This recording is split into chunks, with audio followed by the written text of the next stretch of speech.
Good day, my fellow Americans and good people of the world. Today, I would like to address you in regards to Women's History Month. On the final day of this month, I just wanted to take some time to reflect on what I hope to be my contribution to women's history. I have it in my heart and in my mind that I would like to become the first Madam President of the United States of America. And this is a truly ambitious proposition. It is a very significant and substantial undertaking. Who I am as a person now in comparison to who I will have to become in order to earn the trust to be elected by the American people to be their president. I'm coming from a place of an underdog. And I actually like those odds. And the reason why is because, people like an underdog. They like the thought that there's somebody that's coming from nothing, way out of left field, like some sort of dark horse, to shake things up and to change the sentiment within people's minds and hearts so much that they could actually fathom what it would be like for things to be different in a truly fundamental way. And to see somebody come from, just really humble position in American society, in a sense that I am just a regular, everyday American with a deep love for country and a passionate desire to see America actualize its highest ideals and its highest, greatest potentials. And I've devoted my life to this sense that, America really is this place full of vast potential that is just waiting for the right time and the right people to cultivate that so that it can blossom into this magnificent, representation of the best parts of human progress and human ingenuity and human participation and contribution to something that is so much larger than any one person alone can achieve. I muster this sensibility of America's, profound opportunity of excellence to be achieved. This sensibility that, as impossible as it might seem for America, especially in current, context, to become just this incredible beacon unto the world, inspiring other nations to strive for something collectively that brings us all to this position of leveling up our lives and our societies and advancing civilization through something that is constructive rather than destructive, and uniting us to a common cause for the goodness in us so that we can all live in a good life and for us all to fare well in our lives.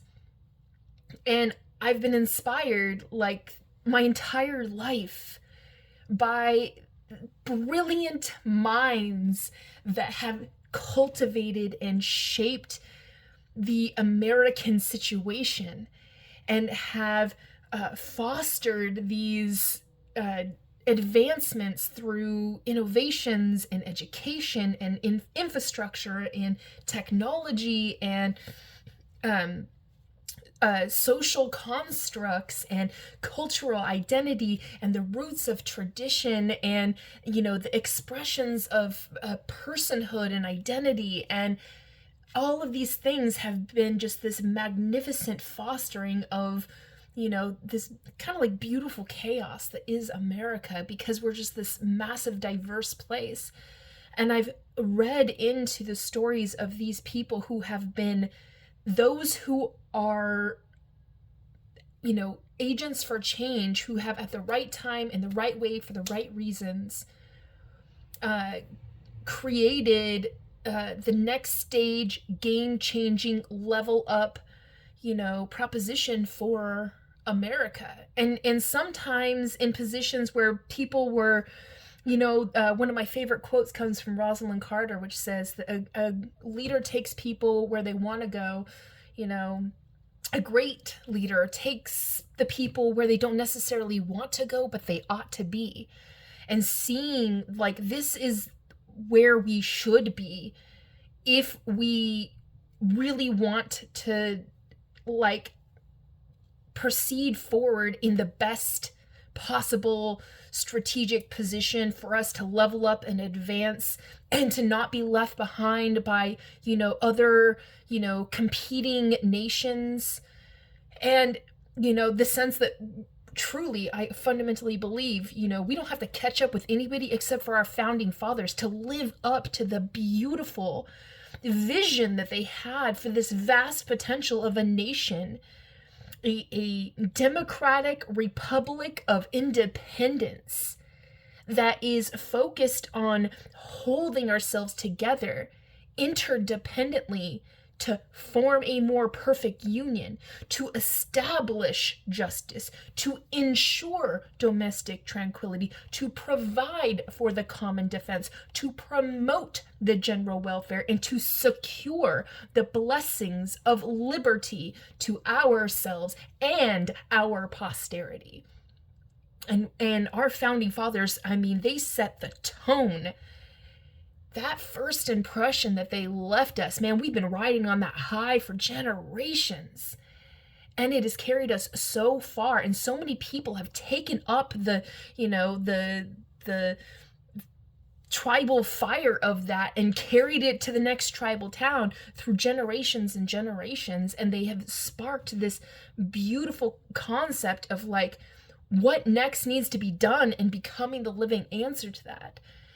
I was inspired by George Washington, our first president of the United States of America, once it was, formally established by our Declaration of Independence, and said, as a constitutional leader, we have to set a standard of such prestige, such honor, such sense of civic duty, that we have to convince people to govern themselves in alignment and attunement in accordance with the same sensibilities. The same tone has to strike in the hearts of every single American and every immigrant alike that comes here and participates and contributes and involves themselves with America.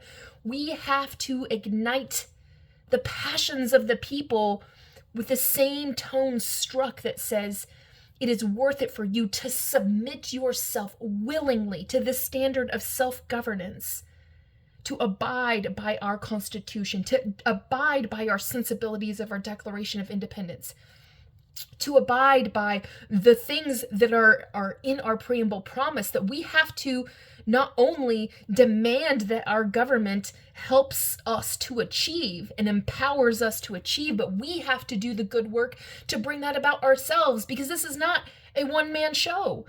This is going to take everybody involved. And he knew as a president that he had to set the standard. He had to establish the criterion echelon of the United States of America as it would be represented by the American people who were going to do the good, hard, and necessary work to carry us forward as a nation, generation after generation. And he set that standard with his prestige and his pride and his dignity and his sensibilities as being a good man that knew how to lead people to greatness. And I was so profoundly, just blown away listening to the stories of how he, and it's just crazy, how he convinced people who were starving and cold and tired and had been walking for so long and left without the provisions and accommodations that they needed to be well enough to stand as the wall separating the nation of liberty and freedom and independence from this force that was coming at them and saying, no, get back into your place, And he somehow convinced these people to continue on, to continue to fight. He rallied the forces around him. And not because he told them what to do, but because he led them with a sense that they understood the point of the exercise. They understood what was being called from them to serve, what it was going to take from them to make this happen, and why it mattered. Even if it meant that they had to lose their lives, damn well it was worth giving it all up for what they were going to, in turn, provide the potential and the opportunity to exist beyond their sacrifice. That man was profoundly, extraordinarily impressionable upon the hearts and the minds of Americans. Even still to this day, I feel it in my heart. If I was there at that time and I saw him, I probably would have wept with so much gratitude for this incredible man that somehow managed to lead this nation out of one of the darkest moments of its time to make itself self-determined, self-reliant, and establish itself anew and saying, we know what we want. And the only way that we're going to get that is if we take it and we claim it and we make it our own and we integrate it within ourselves and we do the good, hard, and necessary work to get us to where we need to go. This is not a one-day excursion. This is not a one-day adventure. This isn't a side quest and then we just get back to our regular daily programs. No. We have to admit to ourselves that things are different, and now the world expects for us to show up and show out and do the good, hard, and necessary work to make this work. And then the beautiful crafters of our Declaration of Independence and our Constitution set to work to craft with words these beautiful, magical instruments of change and righteousness. And they set to work to formalize those words in simple, consistent, cohesive, coherent narrative that people would be able to read and recognize and familiarize themselves with, internalize it, adopt it within their sensibilities, and adapt to its interpretation that would evolve over time, because the Constitution was supposed to be a living document that lived and breathed the people's spirit of intent, carrying forth the original spirit of intent and living it every single day in accordance to the realities of things as they are, here and now, befit the times.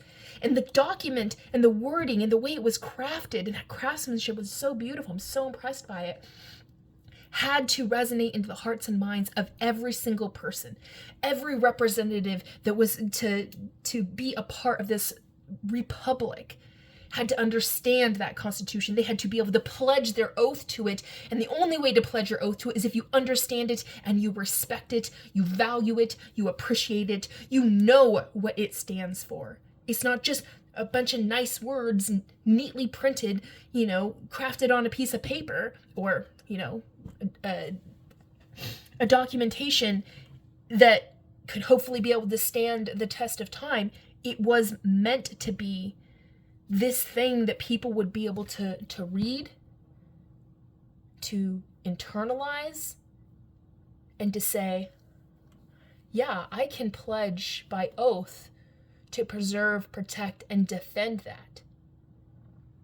To the point where even if this document didn't live on because, maybe we can't preserve the original document, it would live on in the people. It would live on in our representation. And it would reflect that same original spirit of intent. And we have had incredible leadership in America that has carried that forward and reignited the spirit and reignited the flame and reminded us when we have forgotten, because we have forgotten many times over, what America truly stands for. We have had constant revolutions in our nation, and they may not have been picking up weapons and fighting, to the brink, against forces on a battlefield in which, people were sacrificed, in some bloody, bloody war. But revolutions in the people and their sentiments when they consider America and how they relate to it. We have had leaders that have stepped up when called to serve, not by some force of like, hey, we need a leader, give us your resume, show up, and, we'll let you know if you have the job. But they knew this is the time, this is the place. They have something within them they need to bring out into the world because they are called to serve. And they bring out something that helped to shift hearts and minds and let people sense, we got this, man. Like, things are going in the direction that is not conducive to our well-being. It is not going to help us to achieve our preamble promise. It is actually rejecting the sensibilities of, what could be deemed just, fair, reasonable, and right. We've lived in accordance of terrible paradigms for a long time. I mean, slavery persisted in this nation like for so long. And I mean, our collective memory, our collective, sensibilities, how we feel, we still feel the negative outcome consequences of slavery. To this day, we're still fighting slavery because it was so deeply entrenched and embedded in our hearts and our minds and our institutions and our systems and our infrastructures. Systemic racism still persists today. But we have had so many leaders along the way that have helped us to break down those concentrations of power and erected in their place a scaffolding into an auxiliary framework that have helped us to establish new constructs, new paradigms, new sensibilities, new understandings that have helped us to move away gradually, but consistently and persistently with the stern determination is we ain't going back, and we have found a way to go forward and move forward as a people. Some people willingly marching alongside of us. All right, let's do this. We are on our way. And then, yes, there have been plenty of people we've had to drag along with us, and they're kicking and they're screaming because they don't like change, especially because they were benefiting from things the way they were in the status quo, and they had in their hearts and minds, they liked the fact that there was somebody that they could pick on and bully and hurt and harm and have fun with, degrading them and demoralizing them and dehumanizing them. It gave them a sense of, self-prestige and pride to hurt other people. And they had a perfect target in the black man and woman to be able to do that. And so racism was this wonderful, free pass for them to be pieces of shit to their fellow human beings. And a lot of people liked that. They took pride and they had joy, sick, twisted, perverted joy, but they derived joy from that. So they weren't going to just let that go. And so there were plenty of people, and this sentimentality is amongst a lot of people is still in present day that refused to look at people that were not, in the sense, some sort of white superior race as lesser human beings. And then they took pride in the fact that there was a degraded subhuman class that they could shit on and mistreat and exploit and harm and humiliate and just continuously degrade, stamp on them, and then try to get everybody else to get in on the action too. Like, this is good fun, you know? There's some tainted and distorted paradigms that exist out there, and a lot of people have been trapped up in them. And it's really hard to break people out of that sensibility. It's not an impossible task, that's for sure. But it's really hard to get people to see others as fellow human beings, look beyond, color barriers or color, distinctions, or even, gender distinctions. Misogyny and sexism is huge in America. That's why we have not had a woman for president. Because there's so many people that don't want a woman to be able to have that job. They believe that women have to be a subclass human. You look back in history, the very first slaves were women. And women to this day are still enslaved in that paradigm that they are possessions, they're property, they're not people. And women have had to fight really, really hard to remove that label and distinction. And women of color have it doubly hard. Because not only are they looked at as this subhuman being because of their gender, but also this subhuman being because the color of their skin. And then we have society that has, of course, made other keep in the categories, orientations of class, in culture, factioning and siloing of, little isolated pockets of thriving that try to create, these barriers of otherisms to keep people out so that they can live inside their little sensibilities that, they have the privilege and they get to be gatekeepers and determine who gets in.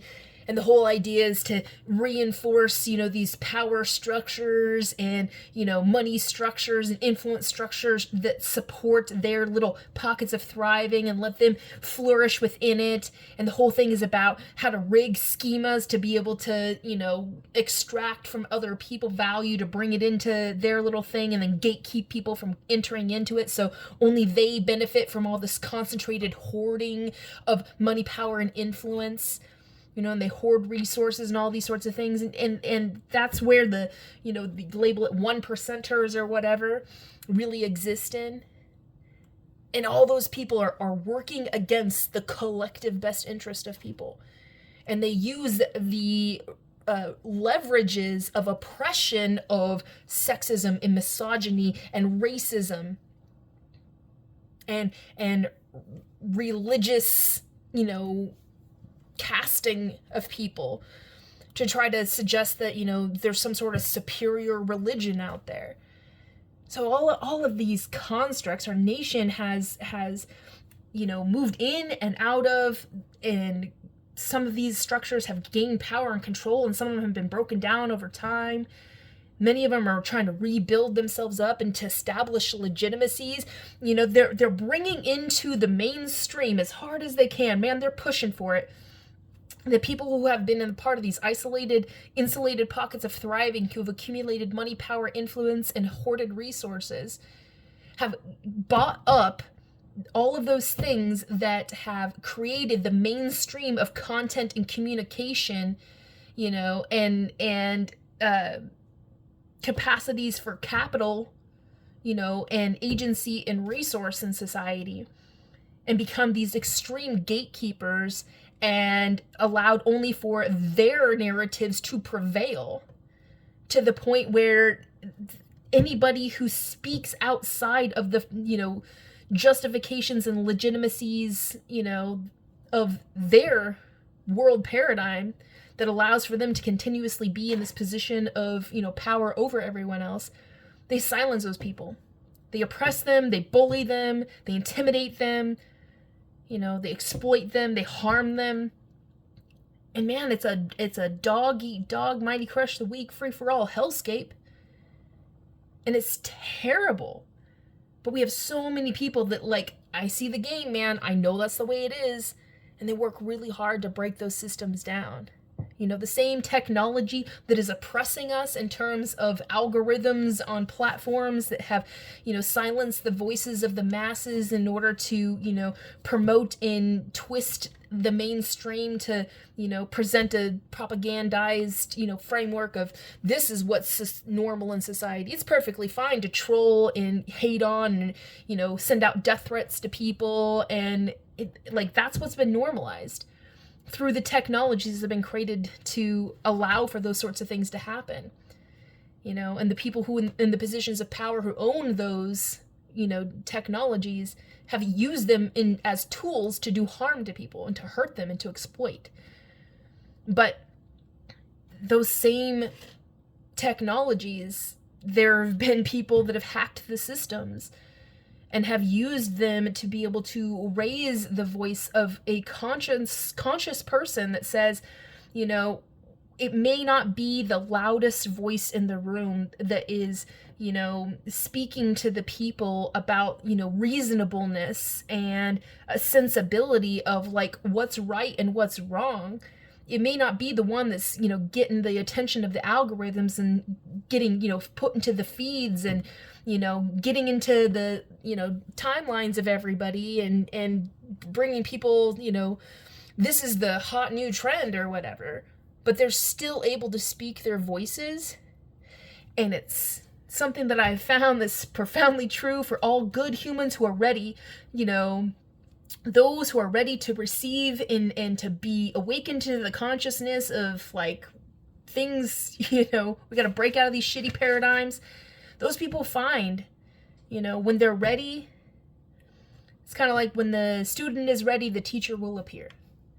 And so the people who need to find, the teachers and the preachers, and the leaders and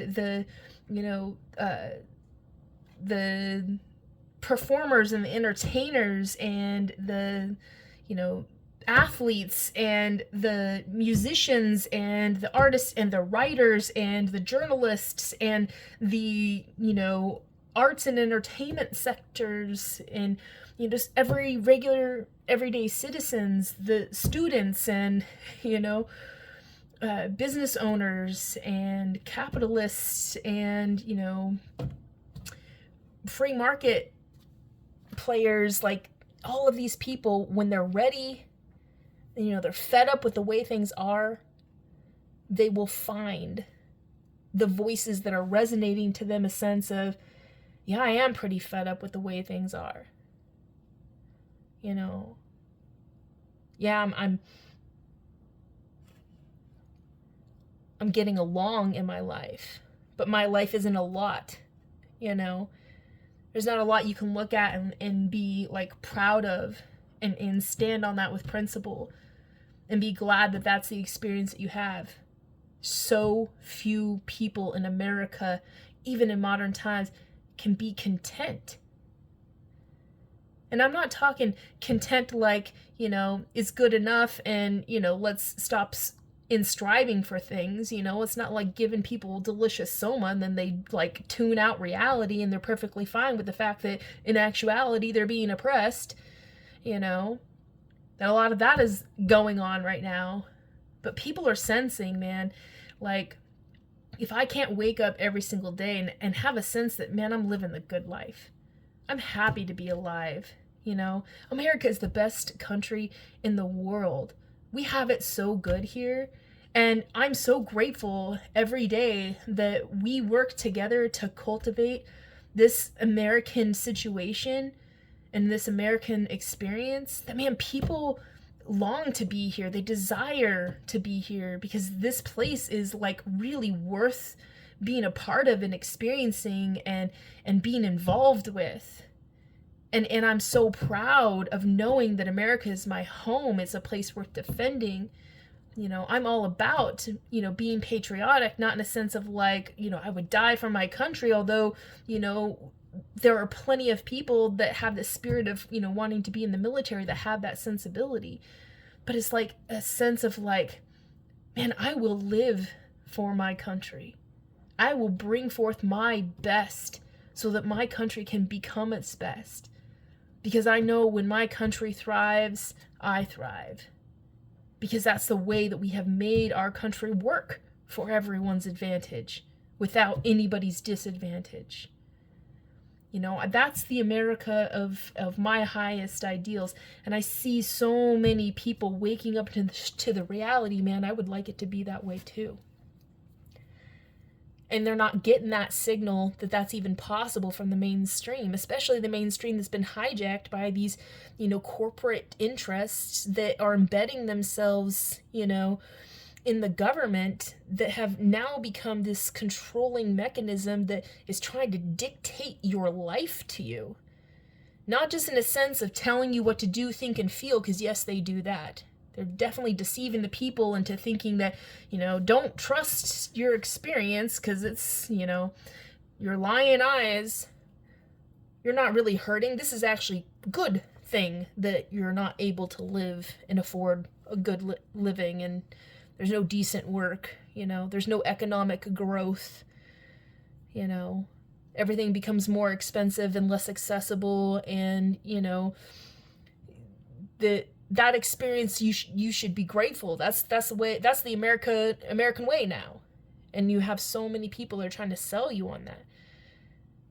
And these corporate interests that are in bed with the government that are trying to sell you this idea that everything's fine and this is the good life and be happy for it, are the people who need you to be in that submissive sense that, this isn't a lot, but it's my life.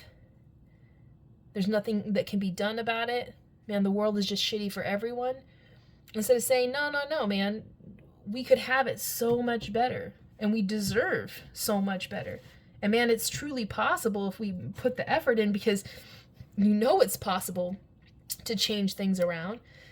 If our government is able to invest billions of dollars to go, kick up sand and stir up trouble in some foreign country, to blow things to smithereens and disregard human life and international law, and,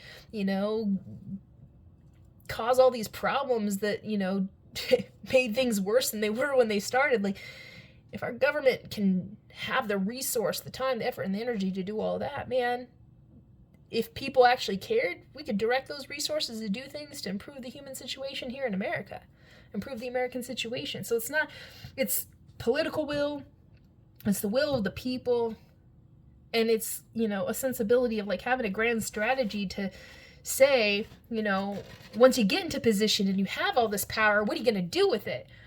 And you need to elect people that go into those positions so that when they have that power, they know how to execute on it.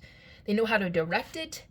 They know how to amplify it and to transmute it, to take a very small thing, and make a big impact with it that can help to impact the lives of everybody, And we don't have those type of leadership right now. Mostly because it's, those people that are insulated pockets of thriving manage to squirm their way into, the people's house and stake claim like it's their own. And who are they serving but themselves and the few people in their isolated pockets of thriving? Meanwhile, everybody else is being thrown to the dogs. And things are getting progressively worse. I mean, I could go on and on about how terrible America is right now. But the only reason why things are this way, it's not because it has to be. It's not that it should be. It's because the people who have the capacity to make determinations, affect change, organize, develop, proposition, establish, direct. Ultimately, the word I'm looking for is steward, the nation, you know, they're in a position to be stewards, and all they're doing is screwing everyone, messing things up, breaking stuff that they don't understand, refusing to understand it.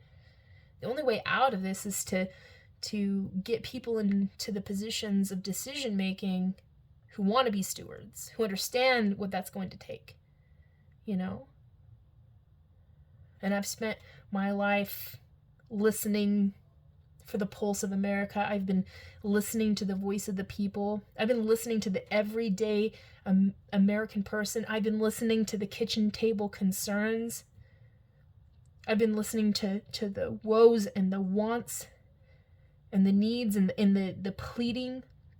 I've been listening to the laments of sacrifice and loss and desperation. My whole life I've been tuned in to that sound of the voice of the people saying, where are the helpers? You know?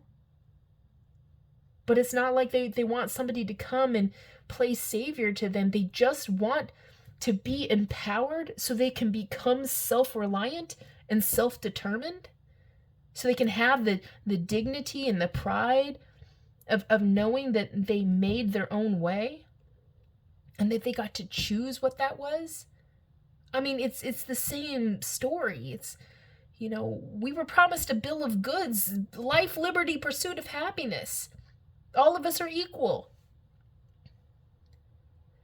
And the preamble promise was there to say, like, this is how we're gonna make good on that. And, you know, politics has become, you know, more about like who can deceive the right people and convince people to misplace trust in them long enough so that they can get in positions of power and, you know, just run with it. I don't think I've ever heard of any politician that has had like this really, you know, intentional grand strategy. And this is what we're going to do. This is how we're going to execute it. This is what we're going to be about. And I've looked back and, you know, many different presidents through generations. My favorite president of all time is Abraham Lincoln because of his wit and his humor and his humility,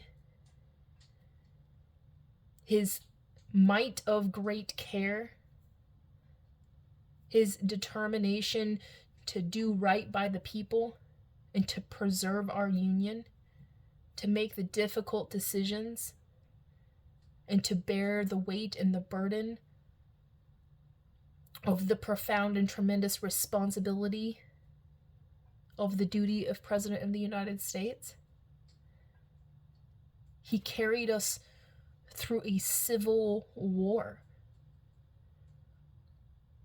He helped us understand the necessity for the continuation of our nation rested on our capacity to determine and establish for ourselves that we needed to shift out of old paradigms and restore integrities of our nation off of the notion of moral legitimacies. We cannot, in good conscience, say that the language of our Declaration and Constitution have any weight of legitimacy if we reject the sense that our fellow humans could be factioned and categorized and you know, disregarded. That all people needed to be brought into the full meridian light of human experience and human dignity. And that may not have been where he had started originally. He was a simple, logical man. You know? There is an error in the compute that you can't say that all are created equal and endowed by their creator with life, liberty, and pursuit of happiness. If you add, you know, in the aftermath, your own personal interpretation of little asterisk, blacks need not apply. He understood that, like, no, the framework was, you know, simple, short, sweet, to the point. We know what it says, and we understand what it means. And maybe back then it wasn't possible in order to have a united, North and South, to be able to say, like, we need to abolish slavery because it goes against all the things that we're trying to say that, we stand for. But he understood that the founders knew that in time it would eventually come to be and come to pass. And the whole point was to somehow establish in the frameworks of the simple yet profound language of our founding documents and the sensibilities of the integrities established, in the continuity of our presidents over time, and how we would grow and develop and build and establish ourselves as a nation, like, over time. Eventually it was going to be put on the shoulders of one of our presidents to be answerable to that moral dilemma of slavery, and it fell upon him. And so I've always been just blown away by who he was as a person, capable to bear conscience, to do right by the people, do right by our nation, set things right. And I've been so inspired by presidents like him. And I've found over the years, there's always something about every president I've been able to find value in and appreciate and accept. Like, befit the times, given the circumstance and the situation, it's understandable, Would I necessarily have done it myself, had I been put in their shoes? I don't really know, because I'm from a different time. I have a totally different lived experience that, I'm living in the outcome consequences of their decision making that has, both set me up for failure and blessed my life with goodness that people back then couldn't even dream of or fathom of. So I have to be grateful as much as I am pissed off for the fact that it took so long for women to just get the right to vote. It's like, damn it, that should have happened sooner. And it should not have been such a hard fight to get it. And here I am saying, like, I'm ready to take on the new fight, the fight that says that, piercing the conscience of the American people to say, what the world needs now is the nurturing, loving, compassionate touch of a woman. The moderating influence of the right woman is what America needs now more than ever. And I believe myself to be that woman. And I think that I have a really good chance to win over the hearts and the minds of the American people because of a couple of reasons that are pretty simple, First of all, I'm not like uberly, superly feminist. I love being a woman. I love my femininity.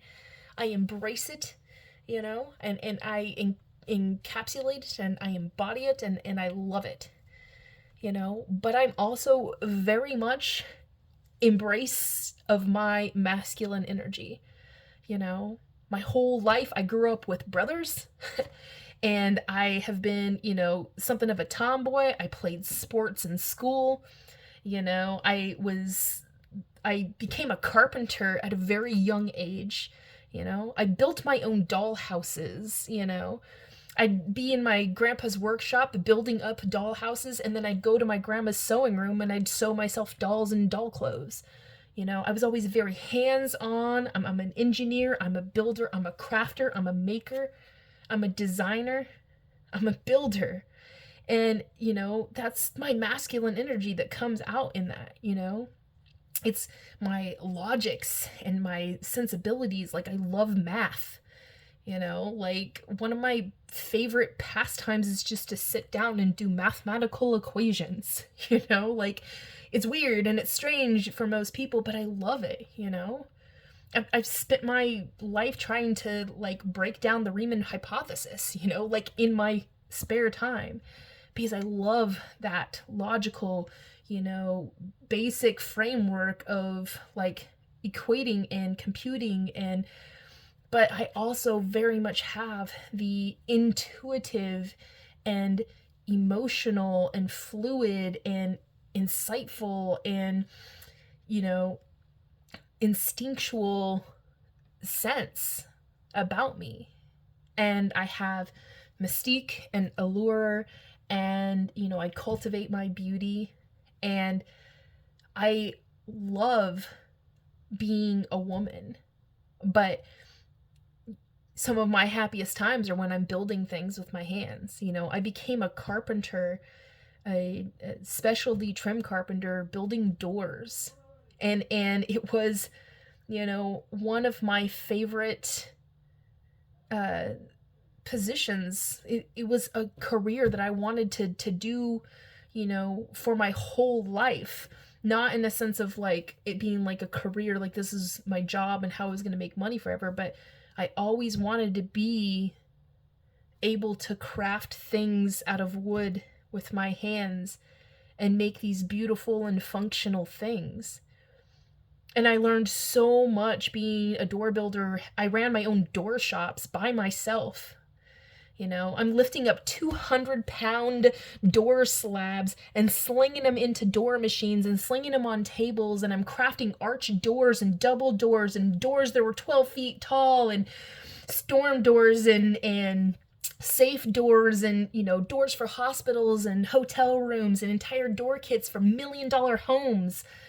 Like, I have built so many different beautiful doors. I fabricated doors from nothing but just raw materials, metal and wood and fiberglass, every kind of wood you can think of.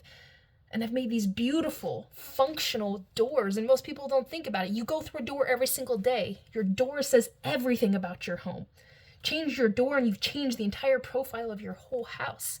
It's a threshold. It is a gateway into your sanctuary. People don't appreciate doors as much as they should, but man, I love the experience of building them. And it's precision, craftsmanship.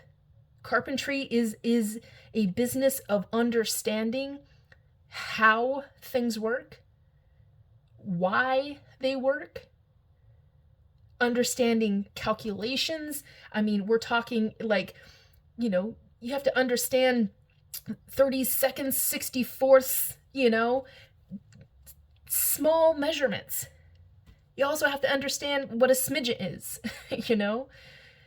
and to know how to like operate pneumatic machines and to maintain them, and, pneumatic tools and electric tools and hand tools, and to be able to build jigs and to, build frames, like come up with tools and frameworks in order to build a concept door that, you don't have the stuff to build it.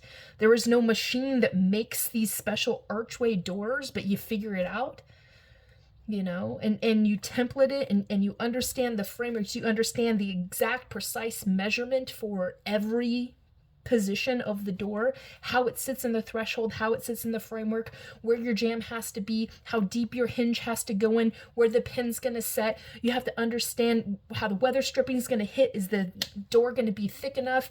You have to understand, like, how is it going to connect in, and is there going to be enough room, for the archway to hold its frame even during transport while it's getting to where it needs to go?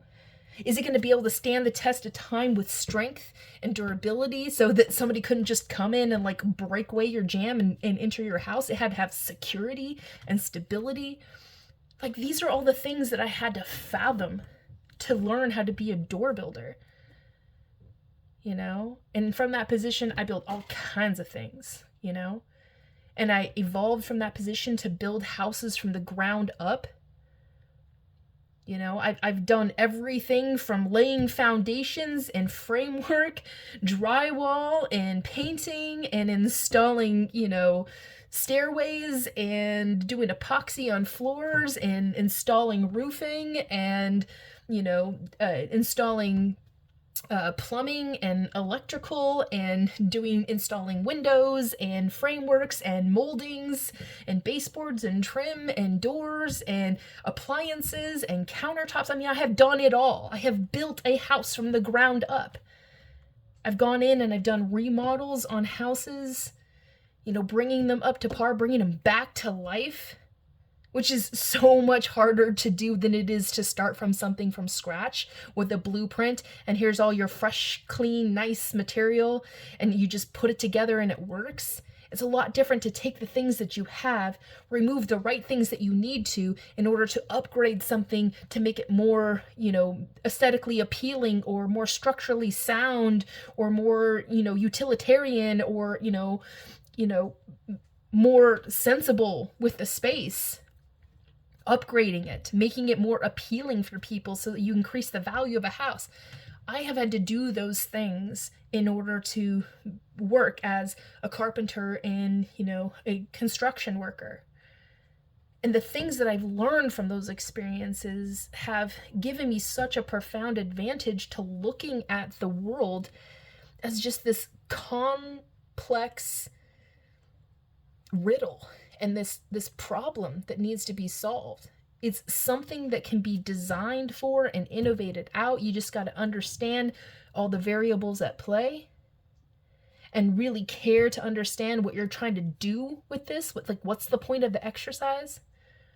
And then figure out creative, constructive ways to approach and getting at that, and if need be, inventing new concepts and new approaches and new ways of doing things, new toolings, new jigs to make it work. Because you don't always have everything just handed to you on a silver platter. Sometimes you just got to figure stuff out. I've had to be able to take a pile of junk and turn it into something profoundly useful and beautiful. And that sense of being able to take things from what it is, see the potential in it for what it could be, and then actually being able to figure out and execute on the plans that I've figured out to make it into something that is, functional. It's desirable. It's useful. It's appealing. It's beautiful. So that I can stand back after I build those things and with a sense of pride of having, done a good job. No small thing done poorly, which is my definition of success. And I get passionate about it because, man, I love to build things. But over the years, I moved away from doing carpentry because I was injured severely on the job. And it was terribly painful and it was very debilitating, and it took years for me to restore my body to capacity and capability. And that was a very difficult experience to go through, humbling experience too, because I was so proud of my work and what I could do. And in an instance of an accident, something that, was avoidable, but it wasn't my fault, and I just became, the product of this terrible series of events. A dangerous working environment cost me almost my life, but luckily just my capacity to, work at the level that I was at. And I had to go through this whole realization of my life, well, I wasn't going to be able to do that anymore. And, I knew that wasn't what I was supposed to do with my whole life anyway. But I guess it was just the universe telling me, it's time to move on to the next thing, You took in everything that you needed to learn from this experience, time to bring it forward into your next experience. And I moved on from there. My intention was to go to school, and I did, to become, I took on a triple major of materials engineering, mechanical engineering, and political science. And everybody's always thought that was just such a weird combination. But to me, it made sense because in my head, I'm like, I want to be able to build the America of our highest ideals And I saw it as an engineering problem that could be solved for if we could just innovate out some of these, just human situation issues, logistical problems, inefficiencies in systems. Man, I see inefficiencies in systems everywhere, And so I'm going to devote myself to go to school so I can get the credentials and the credibility that will make other people take me seriously enough, because I already had so much against me being a woman. I learned that being a carpenter, I'd show up to do a job and people would be like, "You're the one that's going to do this?" Damn right I am. I had to prove myself over and over and over again. I had to work so much harder. I had to put in so much more effort. I could not mess up on anything because everybody reflected it against me being a woman. See, I told you couldn't do it. I had to prove them wrong constantly. And I loved it. And it was growing up with brothers who, kept trying to hold me back because I was a girl. I was determined. Anything you can do, I can do better. And I proved myself constantly. And so moving away from, having that sensibility of always having to prove myself and show my work and, show people that I can do this through construction, going into school, knowing if I had that credibility of a rubber stamp that said, you have the, piece of paper that said you are accomplished in this regard, that people would take me seriously. And I worked really hard in school and I got very good grades. I impressed all of my teachers and my fellow students loved me. I participated in my student government, and I was involved and we accomplished so much good work together to help to, foster stability in the community of our students in multiple campuses. And I loved it. I thrived because I loved to learn and I was just like the sponge taking it all in.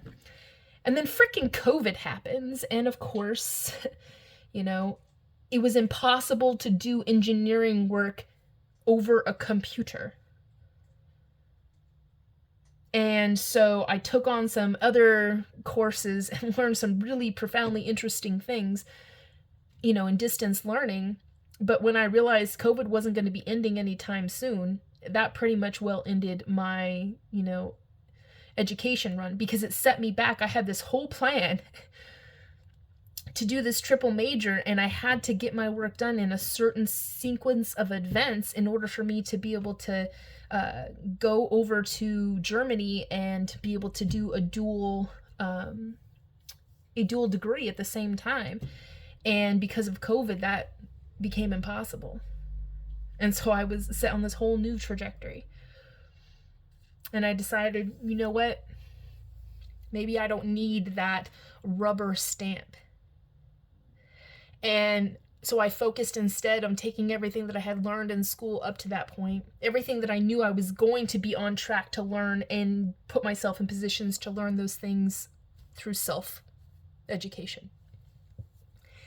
And I just focused hard on really bringing to life my vision and cultivating the years of writings and frameworks and blueprints, that I have been working on for years through researching and stuff, truly understanding what I call the human element, so that I can put that at the core of all decision making. Understand, how does this improve the life of the human, of the individual?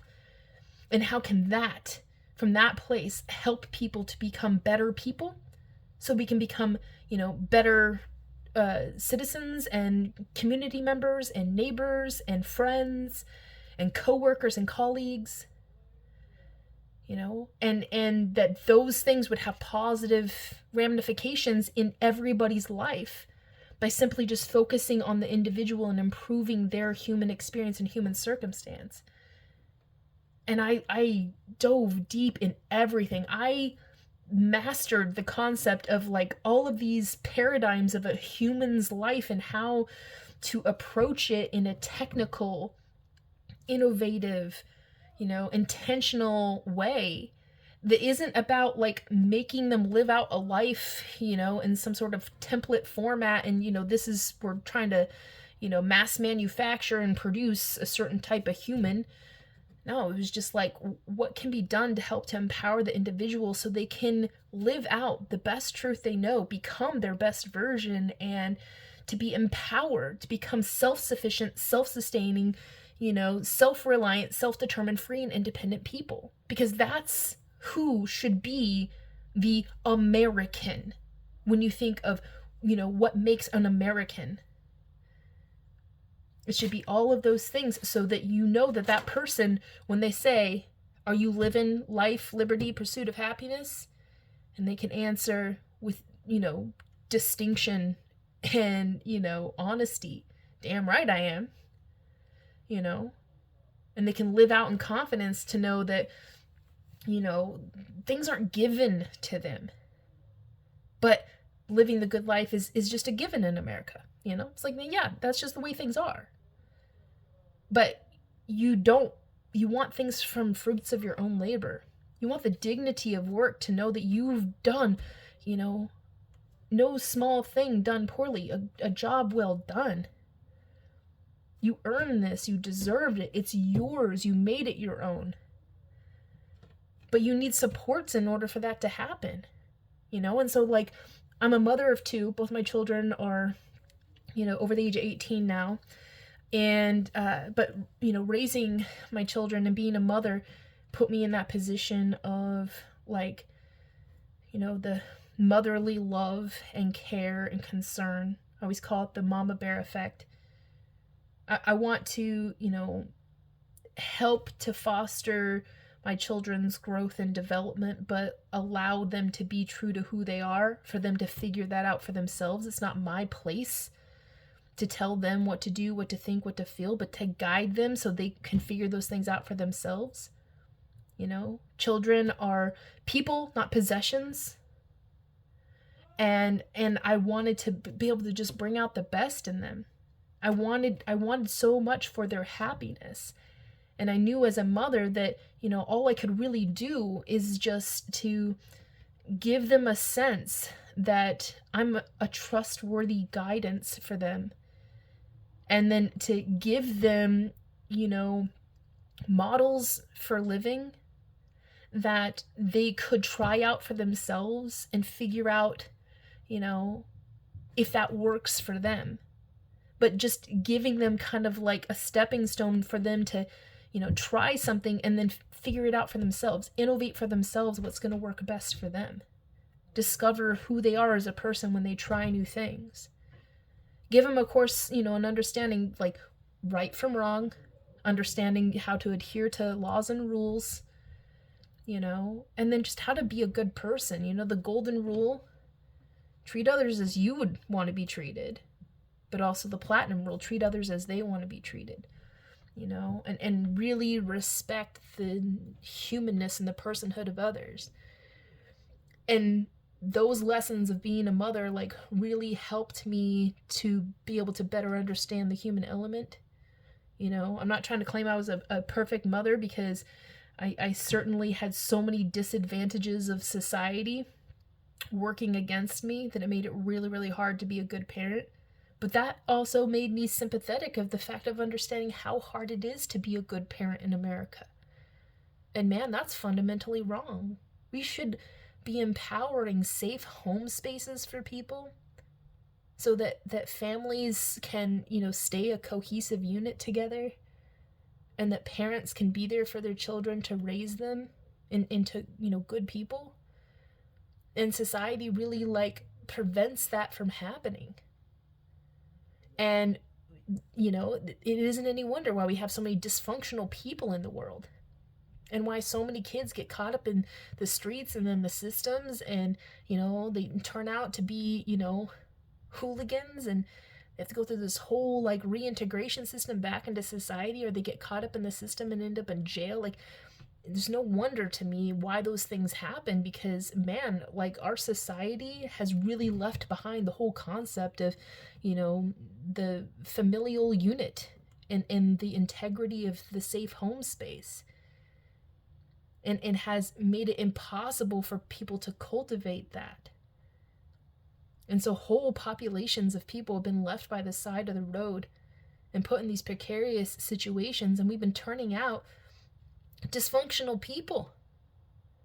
And then we try to sit here and wonder why, there's crime in the streets and bad things happen to good people, and why there's so much human suffering, and why we always got to be working on the same problems over and over again, because we haven't figured out how to approach the root of the problem. And you hear people that are like in certain political parties that are like family values and all this other stuff, and a lot of those people aren't living up their family values. And it's not because they're bad people, but they make bad decisions, and a lot of it's because of the American situation just kind of like fosters that and makes it be almost like the default. In a lot of cases, you got to work really hard to not get caught up in the craziness of it all. And so a lot of our problems that we have as a society can be innovated out if we just had the care of, a maternal figure that recognized the value of a safe home space and the value of a family unit, and knowing that we would have much better outcomes as a society if we fostered that for people. It's a simple thing. In my opinion, every revolution begins with a safe home space. And if we had leaders that recognize that value and then empowered people to have that, that is a truly strong place for everybody to take on a new beginning. Again, like a revolution with having, a safe home space. And then you work on the people, and you say, like, we really need to help people to self-develop. We need to start establishing like a sense of, ritual and integration and how to raise youth into, good adults, and stop worrying about, culture war problems, and stop looking at children or other people as possessions or property or something to be controlled. But, rather these beautiful individual, rays of light that have everything within them needed to shine and polish themselves. They just, need to be liberated to do that. And having a safe home space where they can explore their personhood, establish their personal dominion, so when they leave their safe home space and they go out into society, they don't have to look for the answers of who they are out there, because they know who they are. And then when they go out in society, they're showing up and they're showing out and bringing their best, because they're able to cultivate that. And, so my whole entire life has been setting me up for being the right kind of leader for what America needs right now.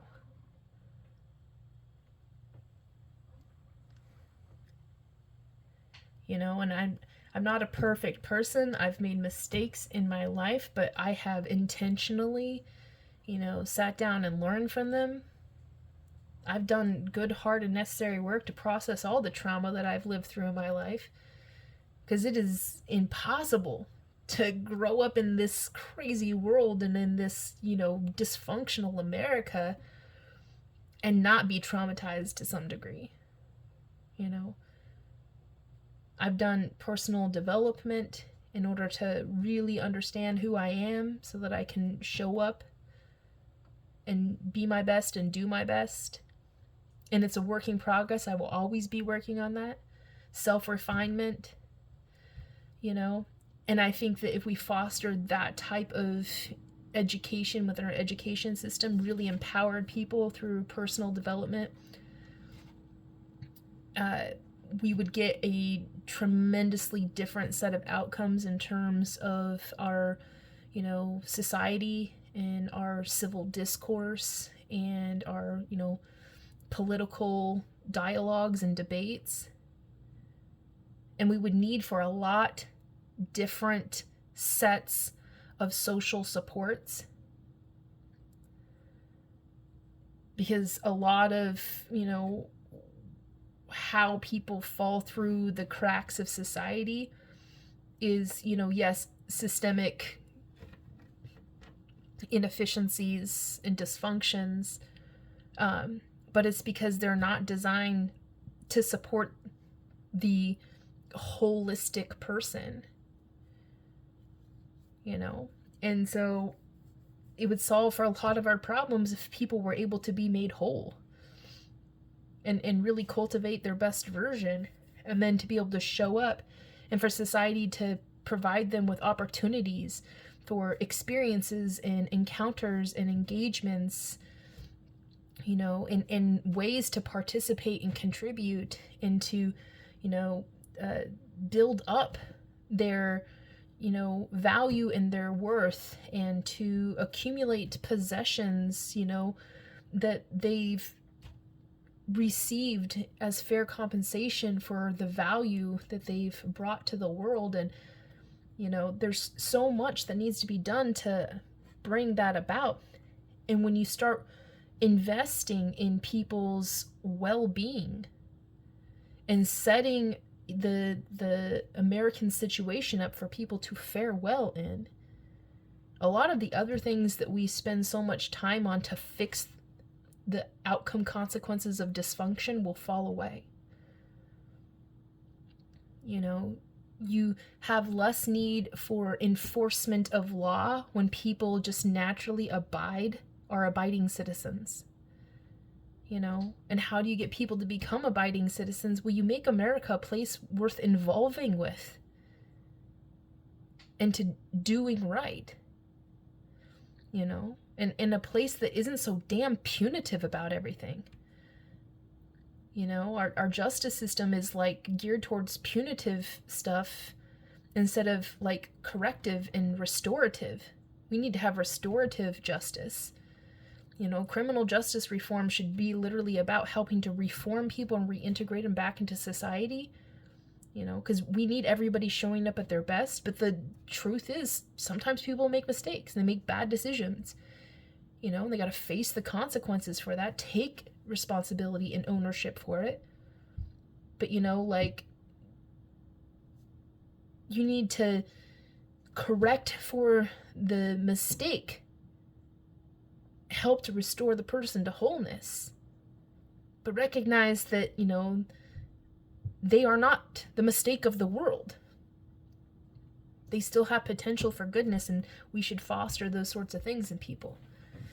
And that's not optimistic, naive, and try to say that I don't think that there are some people that are just impossibly irredeemable to the point because they choose not to be. That there's just something broken about them that, they can't be good law-abiding citizens. And we need to have, stern courses of correction, and confinement for people who really are that extremely dangerous to civil society. But the number of people in society who are truly that way, compared to how many people are treated as if they are that way, but really aren't that way, but are just products of the system that made them out to be that way, and they just kind of filled the mold. I always go back to the quote from, the book Utopia, and it says, first you create criminals and then you punish them. You would have less criminals if you were focused more on cultivating, integrity-bound, law-abiding citizens that just self-govern and keep themselves in check and balance.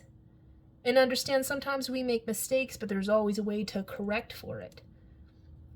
Lead into forgiveness and acceptance and understanding. And justice should be about that. And I think it would change hearts and minds of people that, weren't always looking at, the sense that justice can only be served if somebody suffers on the other end of it because, I want an eye for an eye. I want my pain to translate to your pain, and it's only fair if you suffer because I suffered because of what you did to me. I get that. I totally get that sentiment. I have had to work through that same, you know, sense myself, but it does more damage than it does any good. And it actually prevents the, you know, person who was the victim from actually becoming a survivor and healing.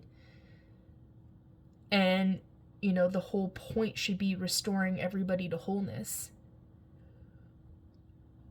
And society has spent way too much time focusing on being, you know, punitive instead of, you know, corrective.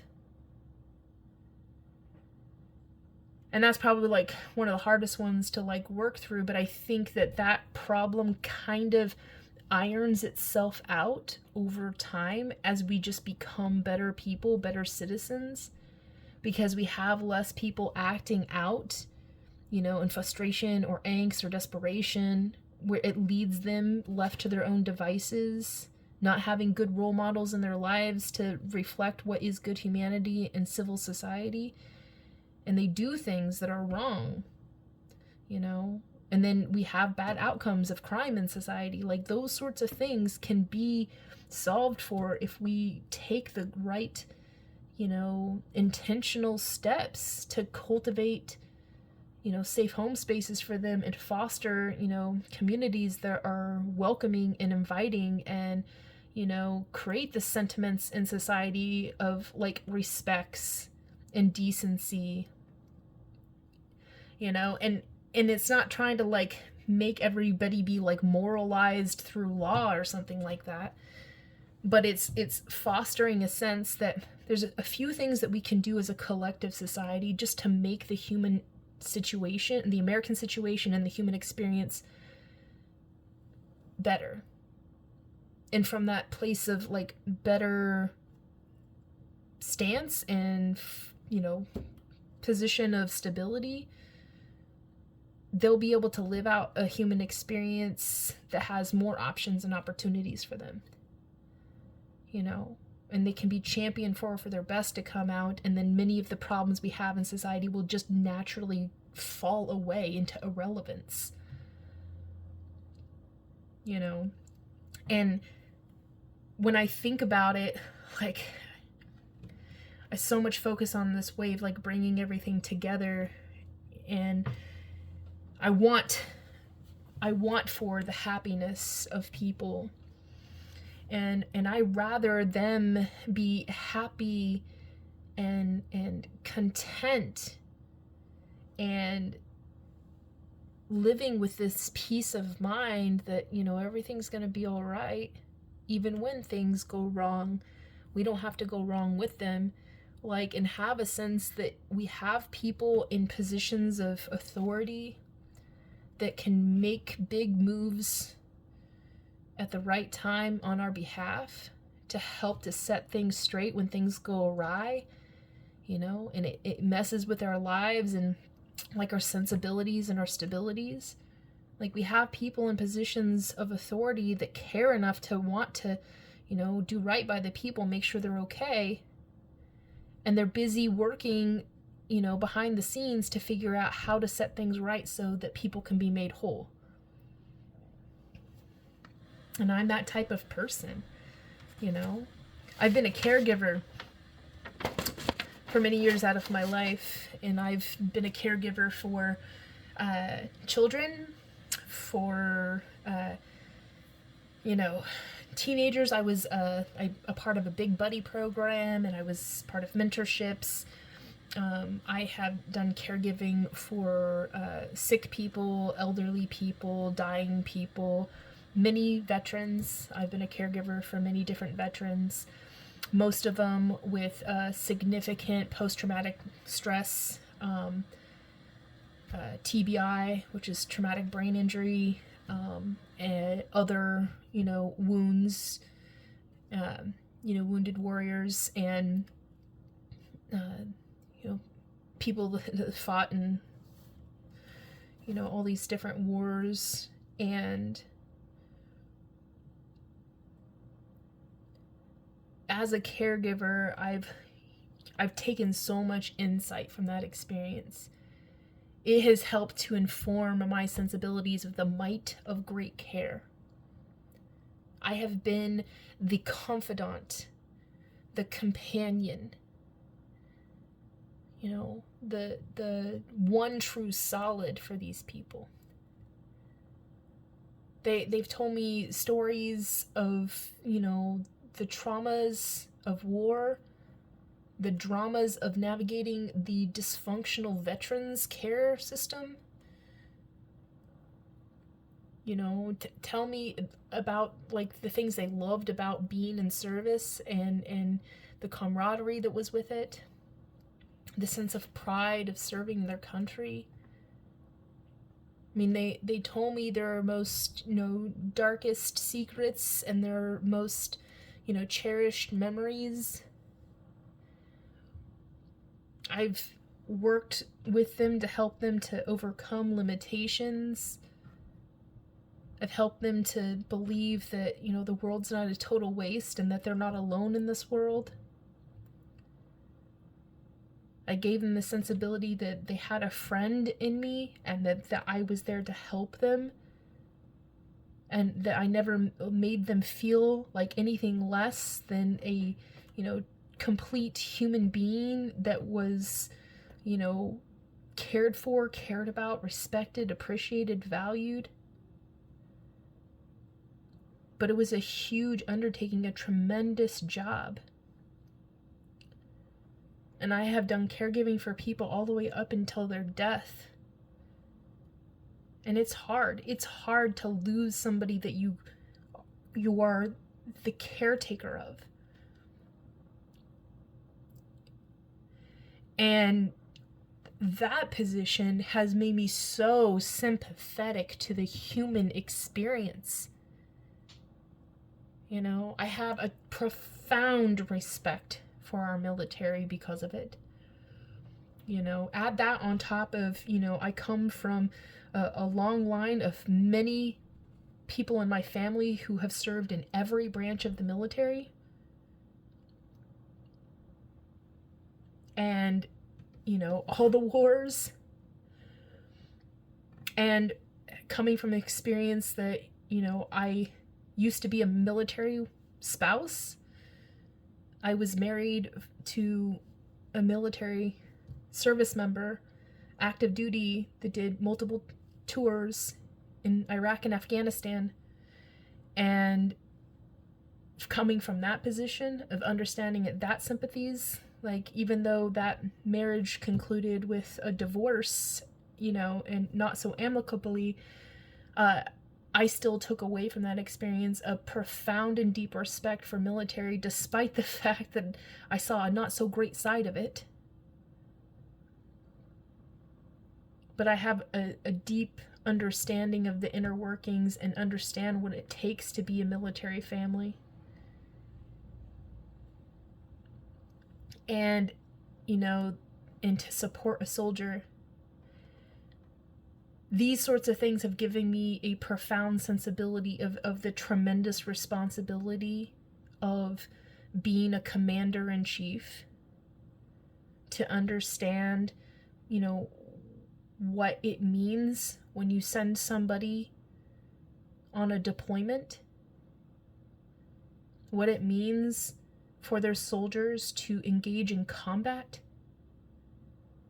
to understand the deep, soul-penetrating, mind-numbing shift in paradigm and sensibilities, you know, and an emotional connection that people in our military have to undergo in order to be of service, to defend our nation.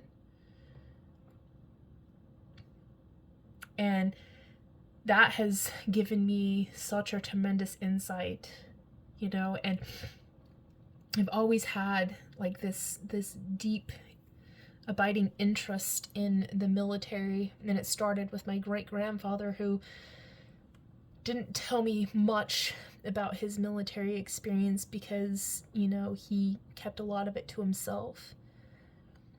But in the times when he would share, we would go fishing together, you know, down by the river that was walking blocks from his house, and we'd stand there and fish together, and it would just come out of nowhere. He would share these thoughts with me, and I always was so proud of him. And so I carried that sensibility my whole life, you know. And so I learned from him the value of the military, and he inspired me to, you know, read books about military, you know, history and military strategy, because to me, I thought it was just so, you know, incredibly, like, devotional. And, you know, it made me closer to him, and I loved him. He was one of my favorite people ever, and I loved him so much, and because of that, it was like, I felt it brought me closer to him to care about that. And, you know, from a very early age, I had these questions of, why can't we have peace? And one of my favorite books that I came upon in my life experience is a book called The Moral Meaning of the War, and it's talking about, you know, how they were able to morally justify, why we went to World War I and did what we did. And, you know, it's like a religious tone book, and I'm not a religious person, but I respect religions. But what I learned from that was this sense of, like, what a profound responsibility it was for, you know, people to have to justify something that is so antithesis to everything that, you know, religion in its spirit of intent, like, represents. And there was just, like, always this higher law and higher order and higher good, you know, a need to, you know, restore integrities and to realign with moral legitimacies. And that's what it took to help to get many of these people who, you know, in their conscience had a difficult time reconciling it, but still had to do their duty.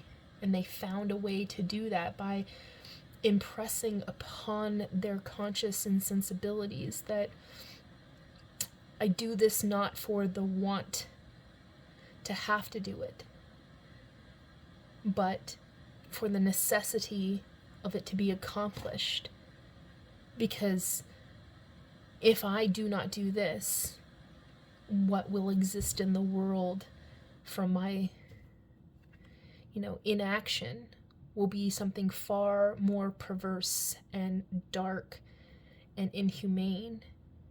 And so that is a necessity to solve for this moral dilemma by allowing myself to be the change agent to perfect peace in this moment, by using, you know, the force under the will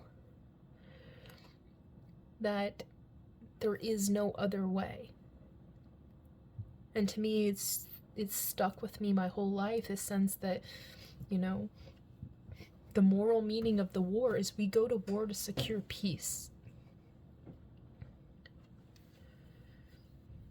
And you have to understand what peace means, and, you know, how that translates in the world paradigm and the human condition, and, you know, the American situation in our case, and then how that translates for other nations, and how that, you know, sits with people in their minds, and how they live it out day to day, and what they have to carry in a sensibility of, like, so they don't become complacent and forget, like, everything that it's taken to be able to establish that peace.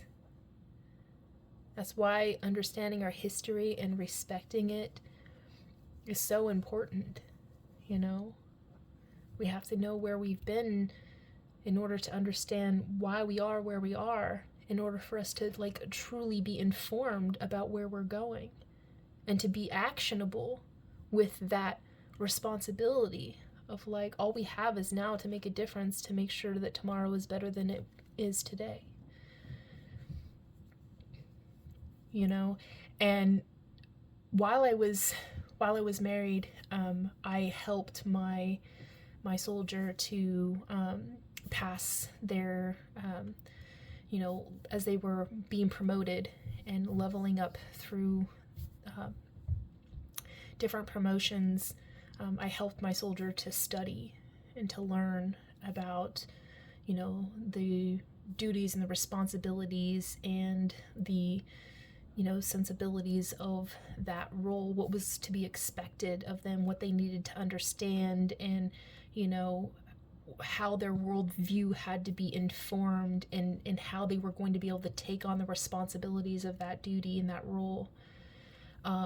And I helped my soldier to learn that and to reinforce it and to integrate it. So I learned along with them that process.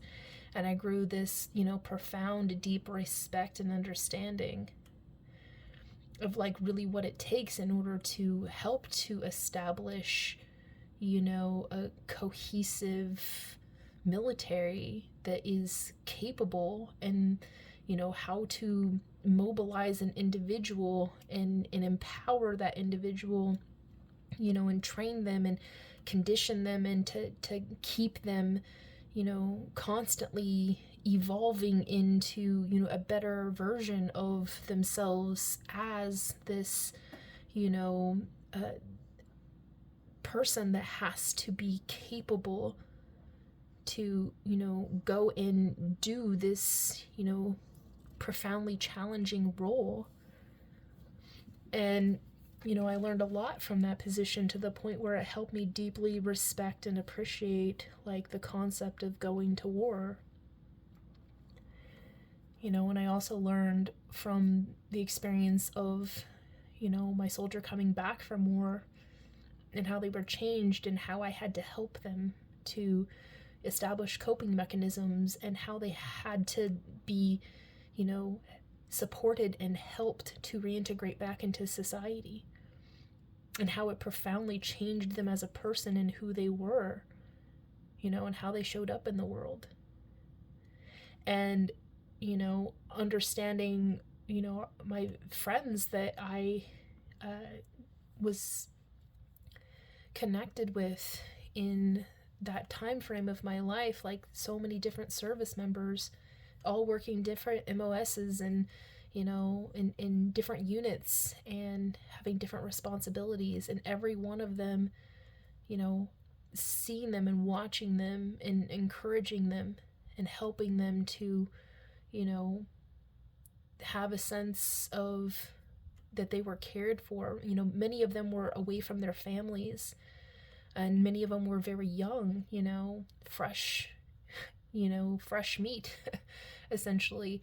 And so I kind of became like the unit mother, and, you know, the guys would look to me for, you know,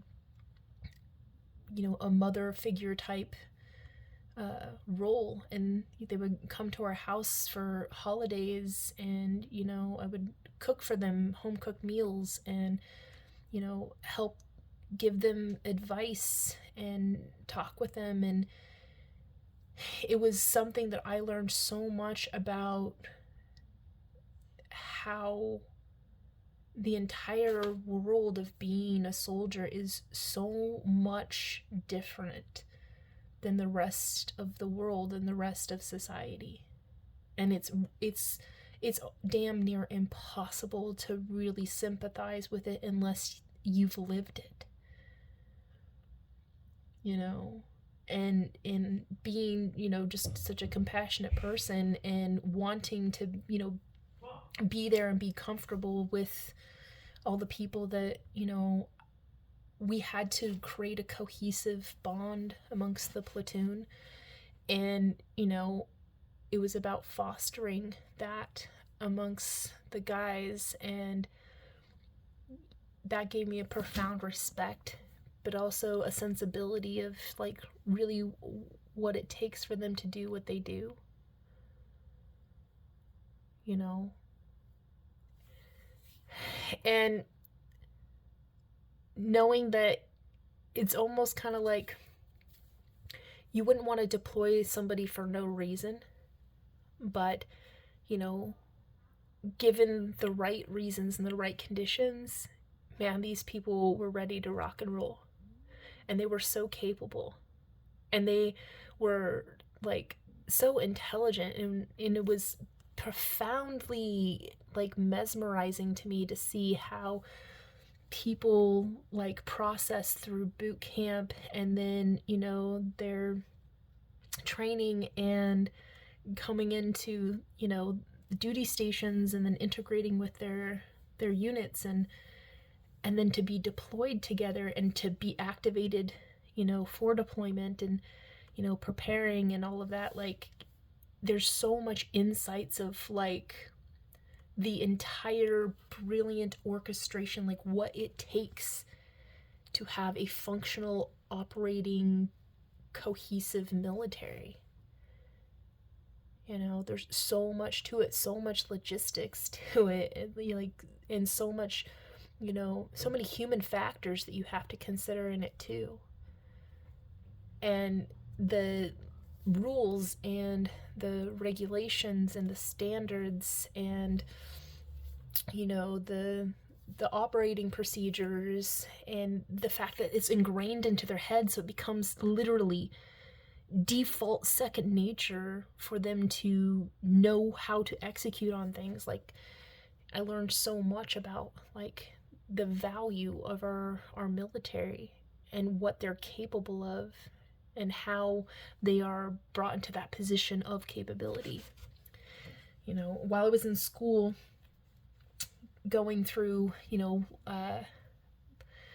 my triple major, again, part of it was political science. I took military science classes along with that too. And I very much appreciate, you know, all of my teachers who were a part of the reserve. And, you know, they would always ask me, like, why are you here if you're not going to join the reserves? And I said, my intention is to become President of the United States of America. And I've never had the, you know, actual, you know, role as a soldier. And I want to learn as much as I can from this experience of coursework to learn military science, in order to put myself in that position so I can innovate from that position of awareness. And because I was honest with my teachers about my intentions, they fully embraced and respected that. Although at first they were just like, really? You know? But they helped me to integrate and embed myself into the unit. You know, I showed up every morning during, you know, school days, and we would do PT in the morning, and, like, well, they would do PT in the morning, I would do PT, and then I'd show up for class. And we would do exercises, we'd do drills, you know, I ran operations with them, you know, and we learned through coursework, and we would, you know, learn through book reading, and we would talk, and, you know, we would, like, run drills and exercises, and I learned the language, and I understood, and I embedded with actual service members, you know, National Guard service members. And I was a part of their unit and learned from that experience, like, literally what it was like. You know, we would run ops in our building and, like, have to do sweeps through rooms and stuff. And I was a part of that experience. I learned so much, and man, it was invigorating. Like, I understood the adrenaline high and the sense of pride that every soldier must feel, at least at some point in time. But I learned that for a reason, because, again, like, me in my engineer's mind, like, has to understand the proposition of the person who I'm caring for and I'm considering. And so I couldn't, in good conscience, you know, be willing to take on the responsibility of commander-in-chief if I myself couldn't say that I get it, you know. I will never be able to like I fully live out that experience because I wasn't there. But the culmination of me putting myself in that role of as close as I could get to being a soldier without actually fully enlisting and being deployed. Being a caregiver of people who have been deployed, who have served in every war, and well, almost every war, not World War One, but but living out the experience of caring for those people, being a military spouse, former military spouse, being fascinated by military concepts. One of my favorite books, my teacher in my military science classes started a book club with us and introduced me to one of my favorite books of all time, which is Extreme Ownership by Jocko Willink and Leif Babin. And I have paper copies and have the Audible, which I highly recommend the Audible because they read it themselves and it's very passionate. But I learned so much from that and, put myself in their position. And I learned from that experience because to me it's important, because one of the most important responsibilities of a president is to deeply respect and honor and appreciate and value the profound responsibility of being able to deploy the military. Being the commander-in-chief over the military is the most important role. And so I feel myself as being uniquely positioned to be a very good commander-in-chief. As close as you could possibly get to being, a veteran. I'm there, but I'm there in a very actually really special place that is different than being a soldier, because I'm one that had to care enough to understand something that, from the outside perspective, something that I will never fully be able to totally integrate, but to try really hard to understand that with care and compassion and intention. There's another book that I actually found left outside of our military science class and or the main office for the military science unit. Somebody left this book out and said, free, take me or whatever. And the book is called Engineers of Victory. And it's talking about World War II and like how that war was won and what it took, and understanding like the commands and the strategy and the implementation and the execution and the consequences and the arrogance of people, like, and how mistakes were made and how they had to be corrected for, and all of these things. It taught me so much. And for me, it's not like I don't want to become a soldier, but I want to become so sympathetic to that role that I would never take for granted the immense value of our military. And the reason why I spent so much time on this, of course, is because right now I really believe that the current POTUS is doing a tremendous disservice to our military.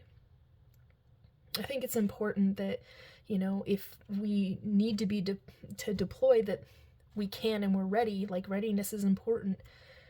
But I don't think that, changing the context of the Department of Defense to try to make it seem like it's Department of War, and then sending people over and treating like this is a game, and making fun and mockery and making light of killing people and doing violence, like, it actually does a disservice to the honor of those who serve and those who have served before.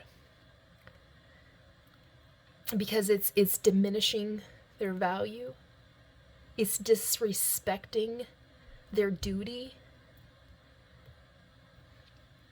is disregarding everything that they have to sacrifice as a human being in order to do the job that they are meant to do. And I'm not saying that there aren't some people that are like all in for it, like, yeah, let's go and play army, And I'm sure that there are plenty of soldiers that are loving it. Being deployed is an adventure. It surely is, But there's a big difference between, like, having to be deployed because we're doing a thing and, like, this is required. Like we were convinced that we had to do in Iraq and Afghanistan, despite the fact that we really didn't have to. But, it's a lot different than the context we're in now. It's like there is no rhyme. There is no reason. We're not taking responsibility for anything. We're actually ruining stuff that, we worked really, really hard to establish. Creating a more dysfunctional, destabilized, uncertain, unpredictable, world while promoting violence like it's a good thing. And then, like being violent instigators of a war kind of like removes our capacity to stand on, on our business when we turn around and try to say that we're justified because these people are so bad and they like do random violence against others. It's like we may not be as extreme as, the people in Iran, but it's not everybody in Iran. There's so many innocent people that are there that don't want their government to be that way. And maybe they wouldn't be that way. Like, I just listened to this whole, video telling me about their centuries of history, and it's like, it kind of makes sense why they're the way they are. But I also don't think it has to continue to be that way. And I think in practicality, there's a way to work out, a better situation for them, if you work towards sensibilities of helping them to feel a little more secure in the world. And not to say that, isn't a huge undertaking, but I also think that it's possible. And we were in at least the trajectory set that was a potentiality in the universe, seeing as we had, a nuclear agreement with them. But that was all given up because of the arrogance of the current POTUS, when he was POTUS last time, POTUS 45. And because of that, the whole world has been set up for failure. And the good potential that we had to be able to build a lasting relationship with Iran that was not predicated off of violence and anger and could have hopefully eventually led them to hate us less and be less hostile towards us. All of that has been ruined, and now they have cause to be even more hostile towards us. The world is a less safe place today because POTUS 47 decided to go and, play like soldier. Because he wanted to, try out his new Department of War, flex that muscle because, he's POTUS and he can. And nobody in his family has ever served in the military. And the most I've ever seen this man really put effort into is using military families as props to help him gain political clout. And to me, it's really sad and it's really frustrating because it didn't have to be this way, and it never should have been this way. And now we're in this terrible position, and I literally I've been running the figures through my head, given knowing who POTUS 47 is to the extent to which I can know him, understanding the, variables at play to the extent that I can know, being as I'm not privy to the intelligence networks. I don't know all things to be considered, but from what I can gather in terms of insights and understanding and learning of the historical reference and learning of our military capabilities and understanding the strategic positions that we're in and how many of those are faltering because, they didn't plan ahead. really realizing and just taking all these things into consideration, you know.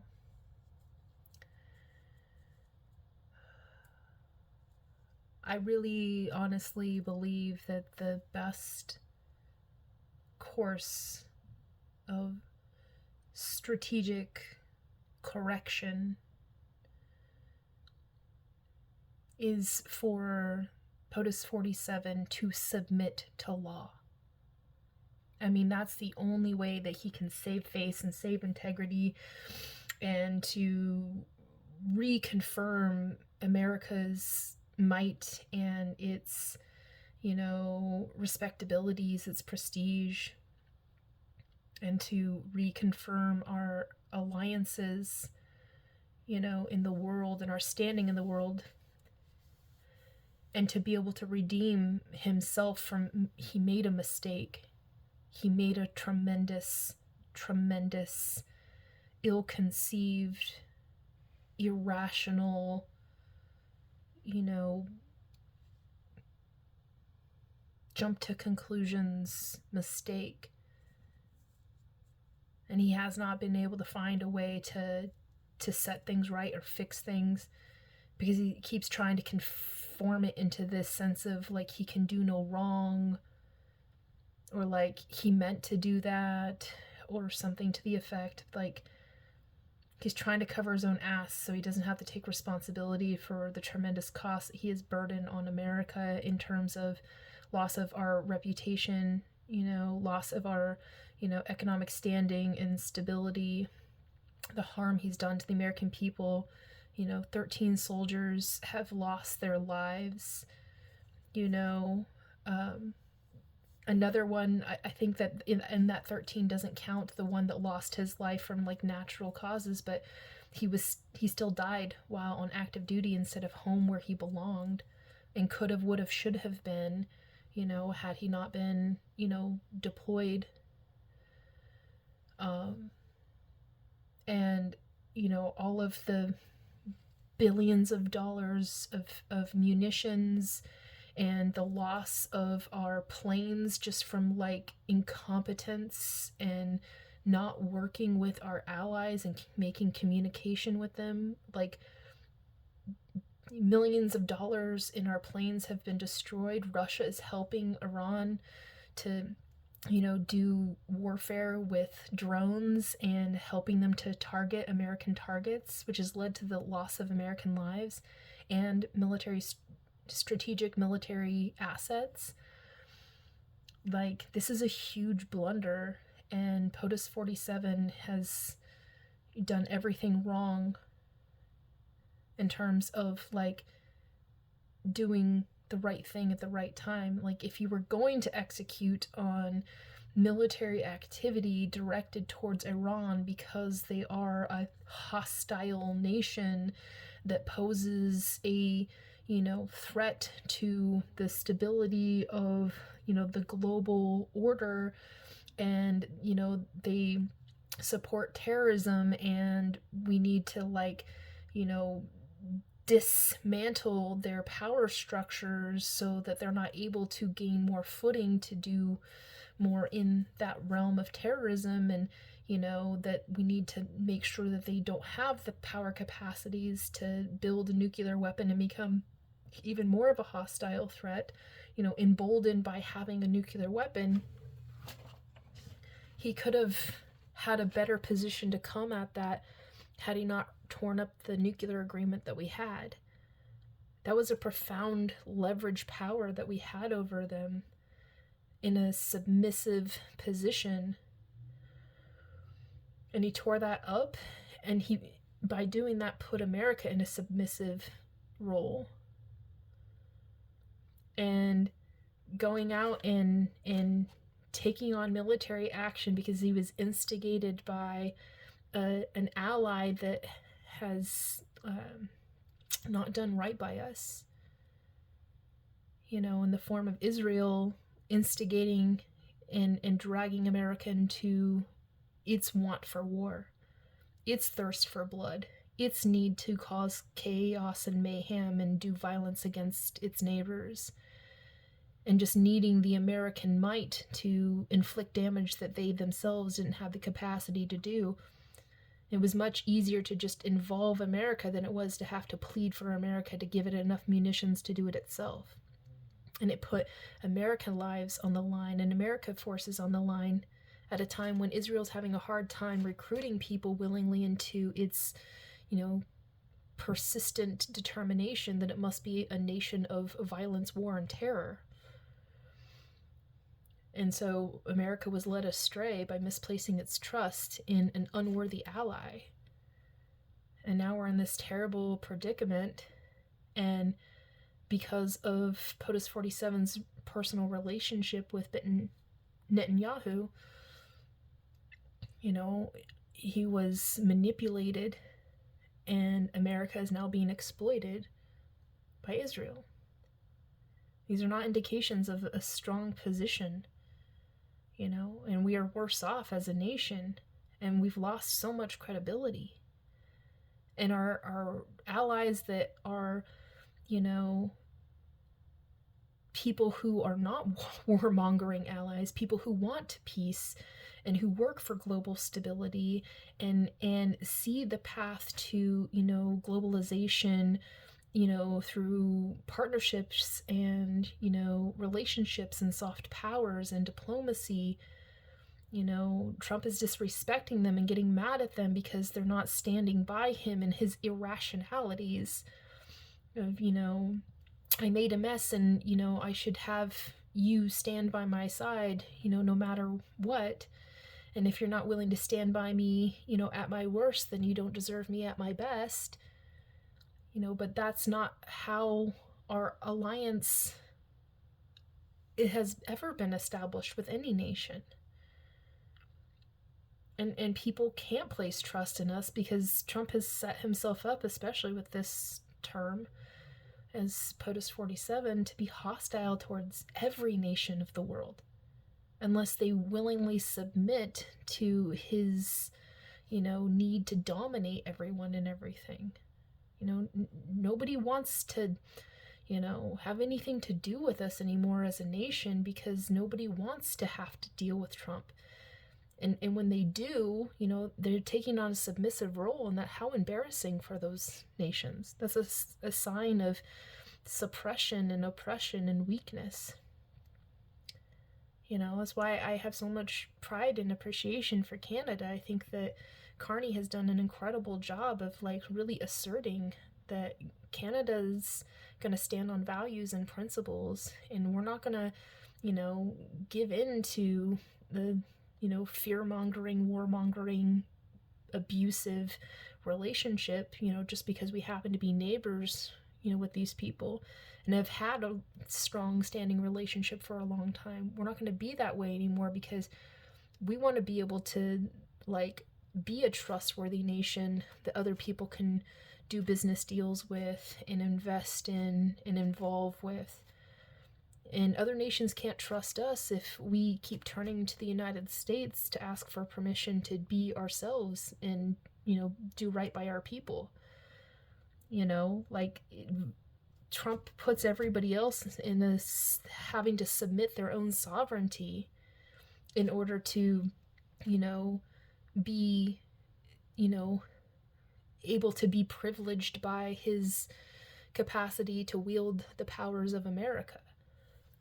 That's not strength,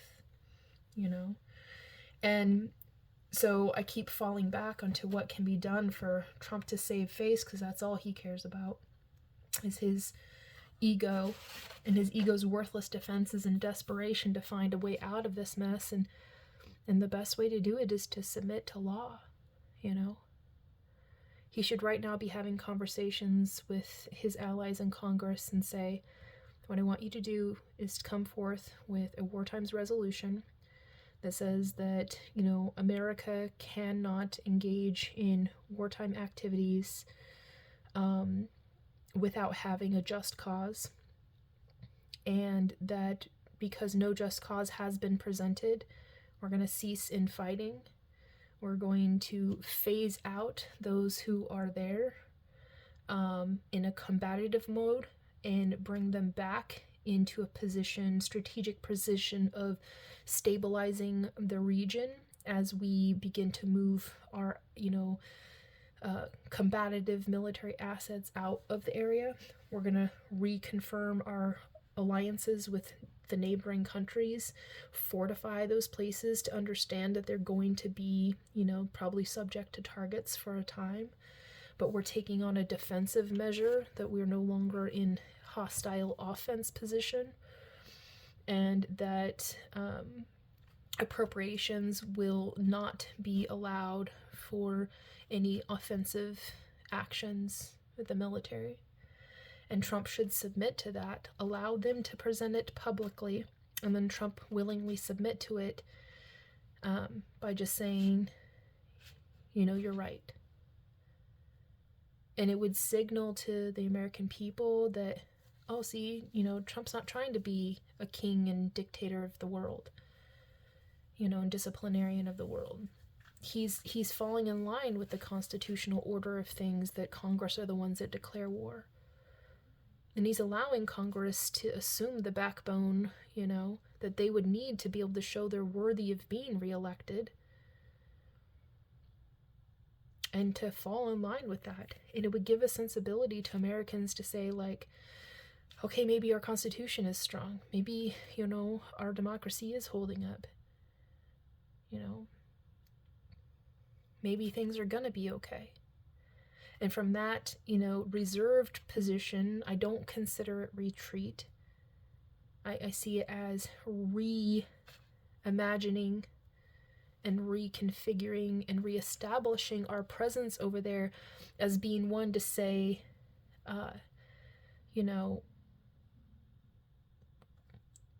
we need things to be stable, and we need to have this,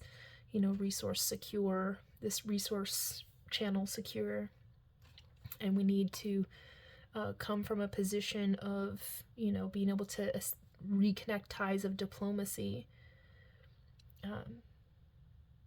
that can help to, reassure the world that, things are calming down, because we are having negotiations and conversations, lean on, Pakistan, like serving as, this mediator or whatever, and let those talks become more public, and to reconfirm a sense of, like, the whole point of the exercise is to get at a place by which we can, as separate nations, come together with communications that can be more, productive in leading towards the ultimate outcome of,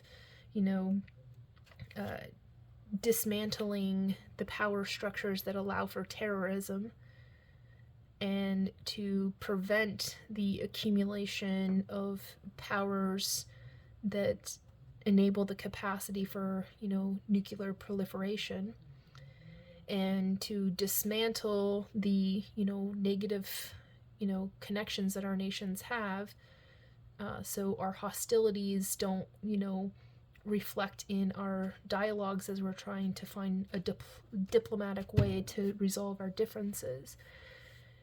And part of that can be where Trump submits to the UN Charter, and he submits to the law, international law. It could be a good faith olive branch offering for America to, allow for the UN to sanction its actions in the region that have gone against international law, such as, attacking civilian infrastructures and leading to the death of civilians. And not in a sense of America being criminally liable, but that America will acknowledge it and do right by, a restoration of integrities, and not necessarily reparations, but a restorative, peace offering to help to, help to restore the Iranian civilian population back into some wholeness. And that could be a good way to build up good relations, to break down the sensibilities that people in that region have developed in a hostile sensibility towards America for so long. And submitting to the, legal authority of the UN, this international organization that's supposed to help to establish peace.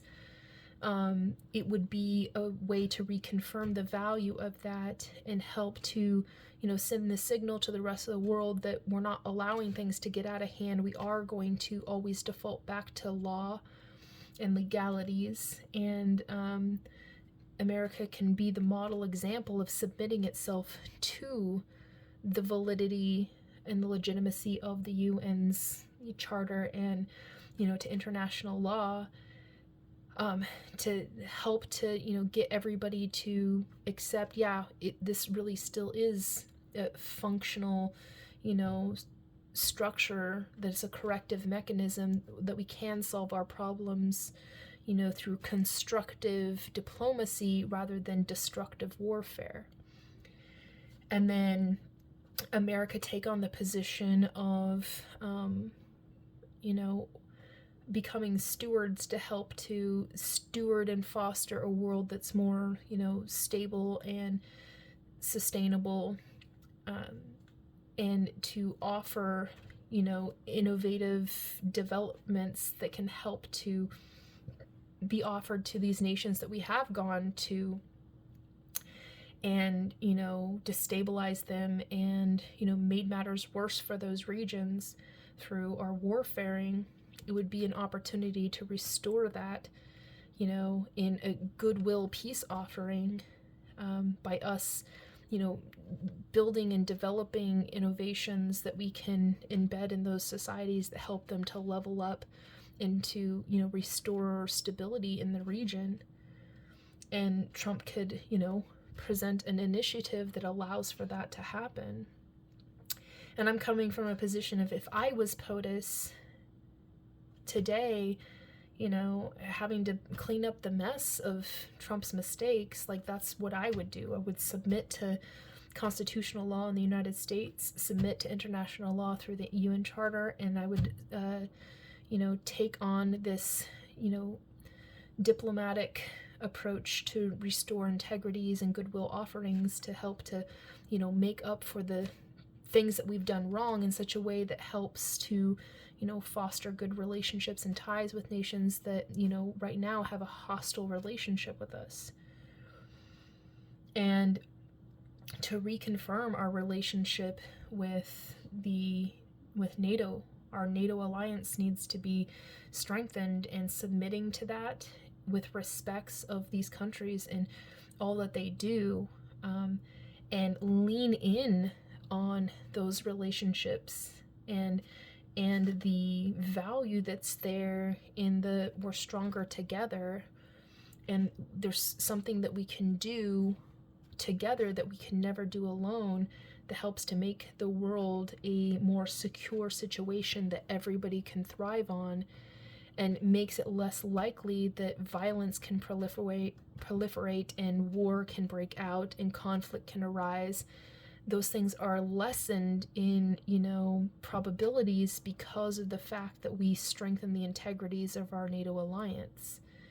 And for Trump to submit with humility and, asking for forgiveness and to show respect for these nations, but also coming at the sense of, you guys have to do more, you have to step it up. Because the more you do in terms of bolstering your capacities for self-defense and the capacity to have, more bolstered resources to deploy for defense in our mutual interests, the more we become a force for deterrence and a true solid that promotes peace in the world, because of knowing that our alliance is so strong, our capacities are so fortified, and our strategic alliance is so on step on the same page, and we're working towards the same, objectives and outcomes. Our mission is understood. and we're all in mutual respects of, mutualisms, mutual respect, mutual interests, mutual securities, mutual benefits in that relationship. And we operate from a sense of, no one of us is more powerful than all of us combined, and use that as a force for good to not, conduct war, but to conduct peace, not go to war, but go to peace. And working together through that NATO alliance to start creating what I like to call, which I would establish as POTUS, a stewardship branch of the military, and to invite other nations, starting with NATO nations, to create a stewardship branch of the military, which is a non-combative, non-arms branch of military that is intentionally about fostering the welfare and stewardship of people and populations, in places, throughout the world, that help to lessen the proliferation of violence in those areas by affirming the security and stability of, proper infrastructures that help to steward, the livability, habitability of those areas, so conflict and violence is less likely to take a foothold in those areas, and help to empower the people to have something worth defending, and a way to level up their lives and become stronger as people so they can stand up against those who would stand up against them, or come after them with violence. And so stewardship could be a way for us to build that. And so NATO would be, a force for good, and we can work together as stewards to, conduct peace in the world. And if I was president, that's what I would offer to help to mend our ties through NATO. But right now I see, President Trump, POTUS 47, has the opportunity, this unique opportunity, to make amends and set things right with this whole Iran debacle by submitting to law, international and domestic, and to submit to the NATO alliance and to reconfirm it, but on the terms and conditions that, we're going to be a force for good, and we're going to work together in mutualisms to help bring about, a lasting peace, globally, by creating a stable, resilient, thriving situation, stable, welcoming situation everybody can thrive on. And we do that through welfare and stewardship. And I think that that would be a really great way to set things right.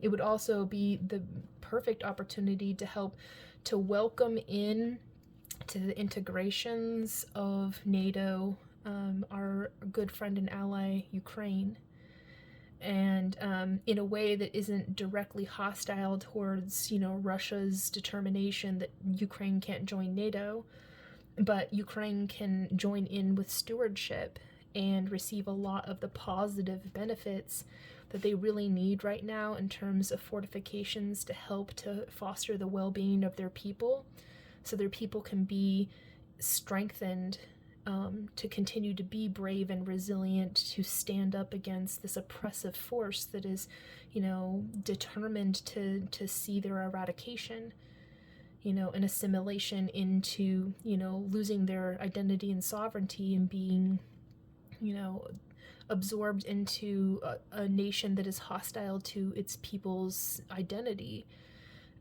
Ukraine really needs to be able to have something to stand on in terms of saying, despite our need to defend ourselves in a war not of our choosing, we still need to be able to foster life and well-being for our people, because that makes us a place worth defending, and stewardship can allow that, and they can be invited to become welfaring stewards with us without joining NATO, but be in that sense that we all mutually work together to protect and preserve, our welfaring stewardship, developments. So therefore we have reason to cause to, come to the defense of that type of infrastructure in Ukraine as they assume it and assimilate it and establish it within their nation. And then to help to establish that in other nations that are, becoming, the next perceived targets of Russia, to help their people to, be able to foster the will and the determination that may be necessary if those people are called to defend their homelands, against a would-be aggressor. They have the justification of we're worth defending, and their people will be cared for and cared about, and they're able to have, the resilient and robust infrastructure to support them to endure if that's what it takes, if that's what it comes to. But also with the hope that through this peace offering and this intentional act of establishing peace, through the mutual accords of welfare and stewardship, it could be a way for us to, prevent war from,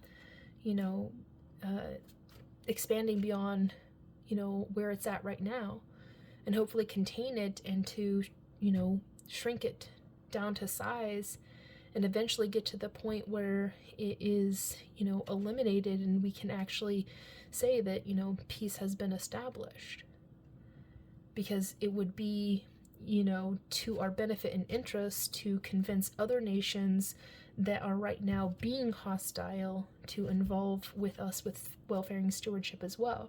This includes Iran, this includes Israel, this includes Gaza, this includes, Lebanon, this includes Russia, and, all these places in the Middle East. Like, a lot of what I understand for the violence that proliferates there is because, the conditions of life, make violence be the default situation there.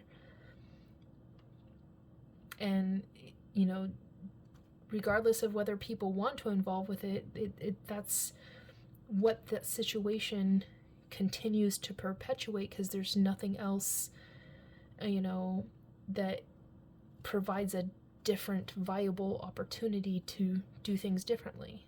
And this could be a way to be able to do that.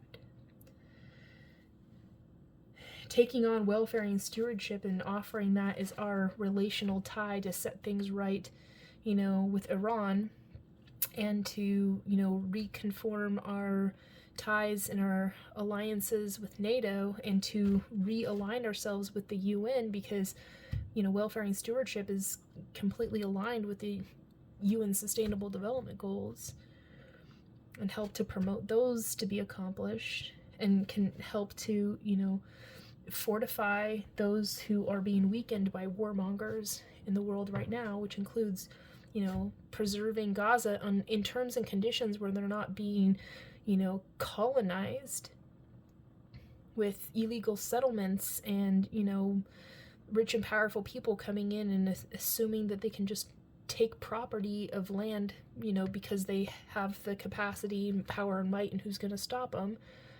Stops that and ceases, and instead helps to empower the people of Gaza to be able to re-establish civilization for themselves through welfare and stewardship, and be able to use that as a mechanism to make amends between the Palestinians and the Israelis, who have long had this, conflicting, relationship with one another. It would be a way to help to mend those ties. It's not an overnight thing, but it's something you can work towards, a tangibility that could actually be a realistic path to peace. And you can work towards that in all these nations. It's a possibility. It's a tremendous possibility. But it has to be done with intention. And I see that, despite the huge mistake of, POTUS 47 taking America into war with Iran, it's provided us, in chaos there's opportunity. So says Sun Tzu. And the opportunity that I see in this chaos that is abounding from President Pandemonium's poor decision-making is a chance for us to, now that we have captured the attention of the entire world, the opportunity for us to set things right and to move along in a chosen path together to establish welfare and stewardship.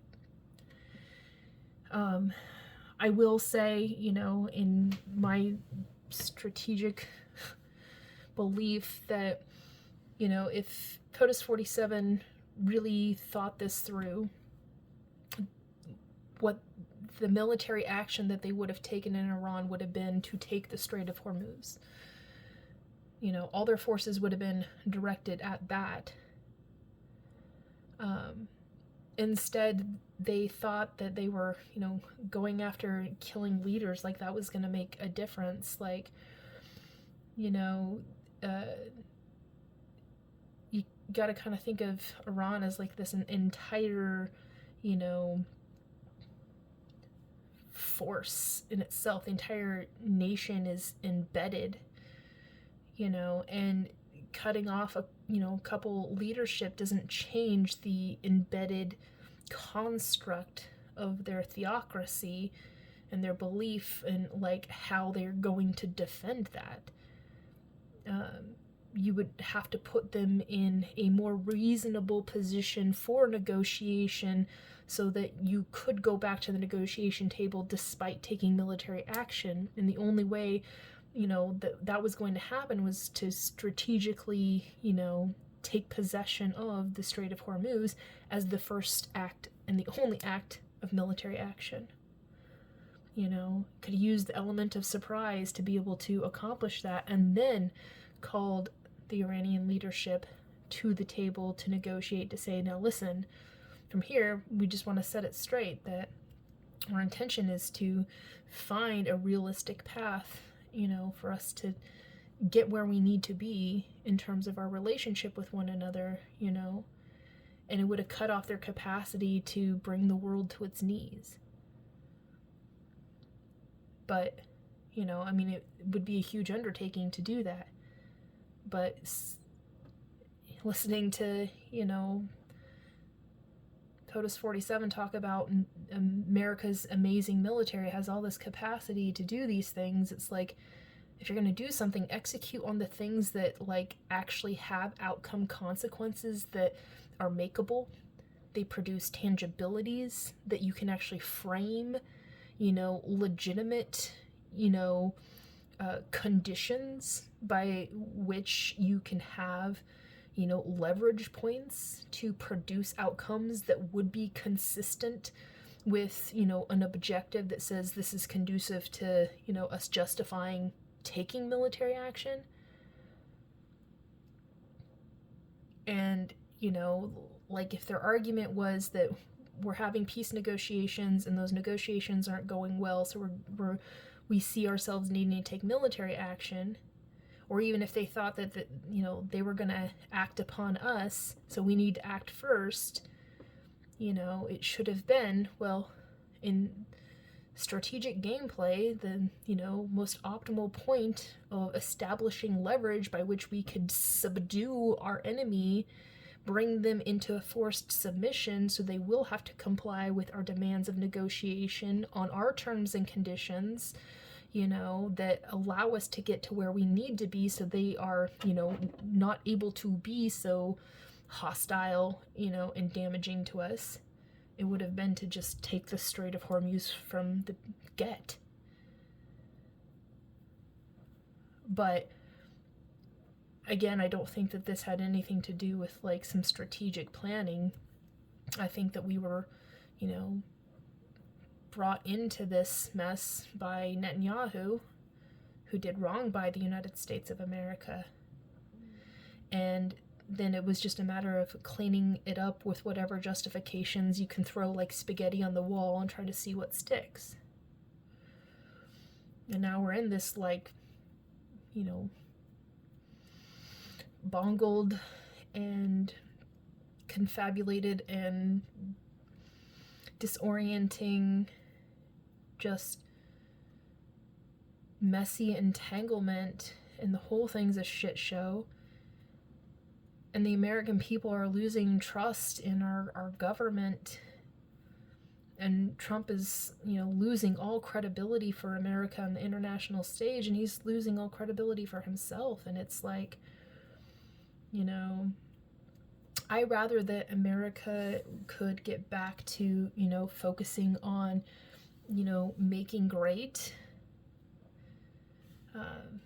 But you can't make great if you fail to do good, and the American people are not better off right now.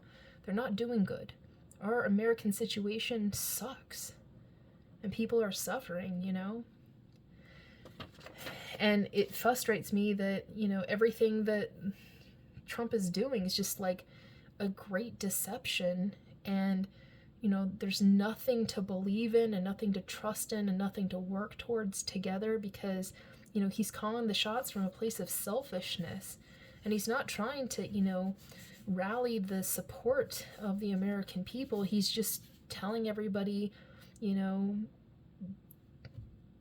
I made this decision and you face the consequences, accept it because I'm president. And that's not how you lead a nation. For me, I really think that there's so much opportunity right now to capture the nation and set a tone and set a standard for, cultivating a mood that it's like, we wouldn't have wished this circumstance on ourselves. We wouldn't have asked for this American situation. We wanted for more, and we were hopeful that things could have been better, and they're really going bad right now. But we understand that, this is where we have been led to, and, government is not functioning as it's properly intended to. And so it's going to be incumbent on the American people to not just endure these circumstances as they're endurable, because things will only get worse from here. And so we're set to a challenge, and I think we should take on that challenge with a sense of, pride and to become the exception to this situation. Like, we could all sit around and bitch, piss, moan, and complain, talk about the problems, but we really need to start phrasing those problems into questions of my favorite question for government: what next needs to be done? And I've emphasized this a couple of times on my YouTube page, which is my only social media right now. It's where I'm producing my architect reference for people to come and consider me as a potential candidate for president, and just consider me as a person, because I want people to know I'm a real person. And I really do care, and I'm trying to work towards earning the trust of the American people and show my work and, prove out that I'm trustworthy, and, that I really do have a pretty good grasp on what is possible, what's in the realm of possibilities, set things right. But in some of my recordings, mostly in my posts, I've been referencing things that, if I was president right now and I'm seeing us having this dire circumstance of an energy, constraint, and it is having these, repercussions and consequences, I would say, across the board, allow for states within the nation to establish kind of like a state of emergency, but more like, establishing a state of readiness to be able to absorb the impact of consequences of, variables beyond our control. We need to shore up our weaknesses, and a few things that we could do right now to remedy the situation and make things better for people would be to empower states to create their public transit systems to be free for all people, to encourage people to ditch their vehicles and start riding public transit, to increase the frequency of those public transit routes so they can accommodate more people, and empower people to have free access to like e-bikes and things like that. Things that, yes, they still cost energy, but they are, we're shifting the user variable into an efficiency channel, in terms of a bus can take a large portion of people, many people to the same place in at least the same trajectory.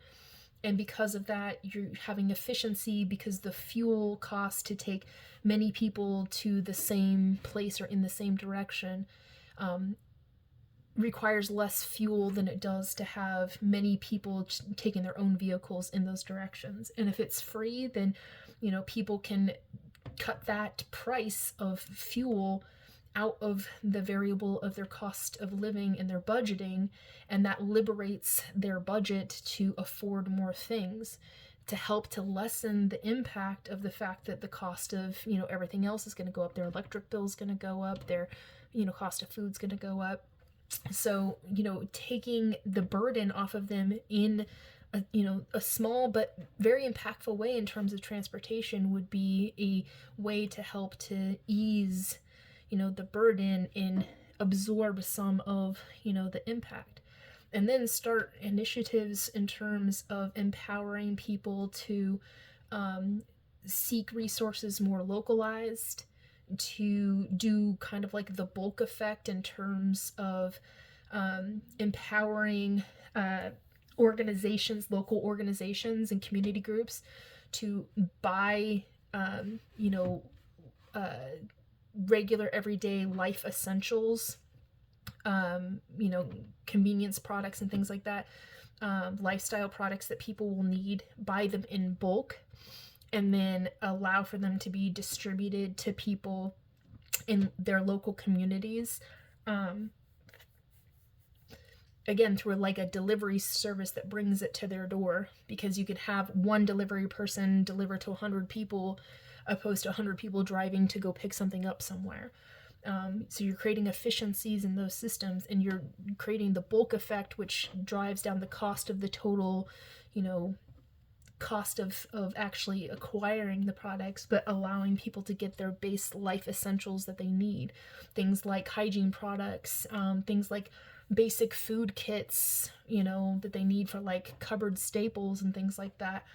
These can be economized by empowering local community groups to acquire these essentials and then be able to distribute them to their local neighbor communities, to help to lessen the burden for people's cost of living by not having to afford to pay for those, life essentials, for a time period. This is much different in impact in terms of just giving people money to get the things themselves, because you can create efficiency through the bulk effect, and then the distributive quality, again, people don't have to go to the store to get these things for themselves. They get these things brought to them. And so you're reducing the energy unit down to an efficient systems that allows for coordination and, allowing for things to be purchased at a bulk rate and distributed to people. More people get what they need, for an overall overhead cost that's much less than everybody buying it themselves individually. This will impact, of course, some businesses that provide those essentials to the regular everyday consumer, most often. And so those companies will have to be able to absorb that impact. But it's a shift that we have to make, because what's more important is not for these companies to continue to be able to make profits by selling these needs to people, necessities to people, but it's to make sure the outcome that these people get the necessities that they need. And they're not going to be able to afford that themselves as much, because the cost of everything's going to go up. And we need to, create bulk efficiencies.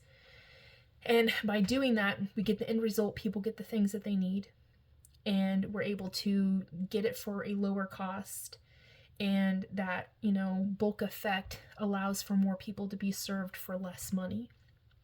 This helps to absorb some of the cost of living for people in such a way where, we can't force markets to stop charging what they do, but we can create an efficiency in terms of how you access those things in the market, by providing, a streamlined way for people to get those sorts of things, and then start acquiring, for these local groups to take in exchange for being able to give these products to people in that bulk rate, taking on a stewardship membership fee, essentially, where it's like you pay into this a monthly fee, and in return you get, these essentials. It's no different than what people do for like HelloFresh. They order HelloFresh meals for the month, they pay a monthly fee for it, and it gets delivered to the door. We're talking about doing something on that level, where the government can help to supplement those organizations to provide those life essentials to people, and for them to be accessible to everybody, not based off of like your income eligibility, but literally for everybody. And the larger number of people we get involved in that, the more the bulk effect takes effect, and we can create efficiencies in the systems. And it's not about giving people a hand up or a hand out. The point is that we have to lessen the burden in ways where we have capacity to do that. And this is one way that we can do it, where, it's not going to change their entire life, but, not having to go out and spend the money to buy shampoo, soap, and toothpaste, laundry soap, and, basic cupboard essentials to staples to throw a meal together for your family is enough to lessen the burden of everyday Americans, so that they can afford to endure, the cost of everything, going up. And there's ways to create efficiencies in the systems, and that this is just, I refer to it as an auxiliary economy. We shift into things like this in times of crisis, so we make sure that people have everything they need, but we're getting the end result that we require, which is people have the life vital essentials that they need, without like giving people just money cash straight out, because they aren't necessarily going to be good stewards of that money. And there's no way to assure that companies and corporations are not going to exploit the fact that these people have money and, do price gouging, which we saw a lot of during COVID. We have to create an intentional way to make sure we can optimize the capacity for people to get their life vital essentials, so we can reduce the burden of their cost of living for them to endure through this difficult and challenging crisis that we're facing. And then when we've overcome the crisis to the point where this isn't, we have been able to adjust our legacy economics to better absorb that impact and improve the capacity for people to actually afford to live in this new, orientation in terms of price of everything, then we shift back from that auxiliary economy back into the legacy economy, and then we are able to get back to the point where we can, pay back what we had to pay out in terms of supplementing, through this auxiliary economy to support people, so they can live and maintain a good standard quality of life while we're undergoing this, external burden. And then this gives us justification to become a more resilient island of coherence as a nation where, we're able to be self-reliant. So we're less, left at the whims of a global, supply chain system, not to try to promote isolationism or something like that, but just knowing that we have to be able to take care of ourselves, because ultimately we need to make sure that we're taken care of, and we need to not be in a position where other people can exploit the vulnerability of our dependence on, resources external, because then that puts us in, it's a leverage against us. Like the whole energy sector right now is being used against us, and we are being weakened by that. So if you want to talk America first has to be able to get its own house in order, be able to take care of our people, so we're not, at the mercy of, variables beyond our control. And that puts us in a better strategic position so that our global economy can be conducive to working for everybody, where it's not a position of exploitation, but mutualisms. That's what should be our ultimate goal. And provides us an opportunity to do that. But again, right now, I would also execute on empowering people. Right now is like planting season. It's a good time to get people to start gardens. We can empower people to start their own gardens, create local community gardens, and to empower, family farms to be able to produce more, to distribute locally, so that we can create an entire resource chain of localized food chains to provide people with the resources that they need. And again, we can, through an auxiliary economy, empower those systems for people to be able to afford to produce their own food, localize their access to food.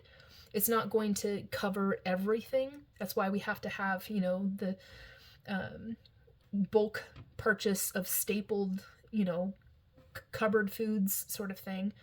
And then supplemented with, vegetables from the garden and like eggs and these sorts of things. And so we can lean into those systems of creating a more coherent, localized, system of resource chains, and then start establishing, through community organizations, the capacity to transact with other neighboring, community gardens and, personal gardens and whatnot, for people to be able to like trade their bulk in for other things. Like, I have an overabundance of carrots and I would really like some radishes, whatever. And to lean into that type of, again, auxiliary economy when we're in the mode of crisis, to make sure people still have the things that they need, that their needs are met, so they can still live a good life and not have to be in a position of, I can't afford food. And, once we're out of this crisis mode, which isn't just waiting until, the variables beyond our control external, realign back into some sensibility of like, this is close to what it was before, and we can, manage that and, adapt to it, whatever. But also like shore up those weaknesses by innovative approaches that help us to take a proper capitalistic approach. Proper meaning we are achieving welfare and stewardship outcomes, to innovate out those problems and make us more robust and resilient as, a nation that is self-reliant, and then actually has more to offer other nations in terms of the surplus that we could create when we focus on, having to, import a bunch of things, to take care of our, everyday life vital essentials. There's always going to be things we're going to have to import from other places. But if we can reduce the amount of things that we have to import, localize our resource chains, and empower individuals to get the things that they need, and for it to be a way for us to lessen the burden of their cost of living so they can bear the impact of things we can't control, like the cost of oil right now. We can help everybody to just like get through this.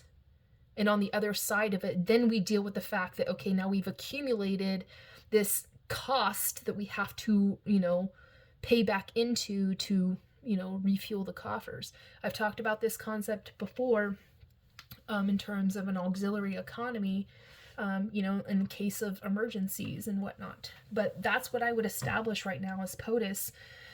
Because of this precarious situation that we're in, we need to make sure that our people are taken care of, and that they're going to be all right, and that they can say they're living the good life, and they have peace of mind that, they're going to get along. And this is a way to be able to help to establish that. And it shifts our economy. It makes it so that, our consumer behavior is going to change, yes. Businesses are going to be impacted by this, yes, because they're used to having consumers go into the grocery store, and that's not going to happen for a time, And they may actually lose some people for some products, because people will have their own gardens and maybe they just upkeep that forever. And they just, find that as a viable source. And so the stores are going to have an impact to have one less customer, or a few less customers, whatever. But companies can pivot and absorb this new orientation.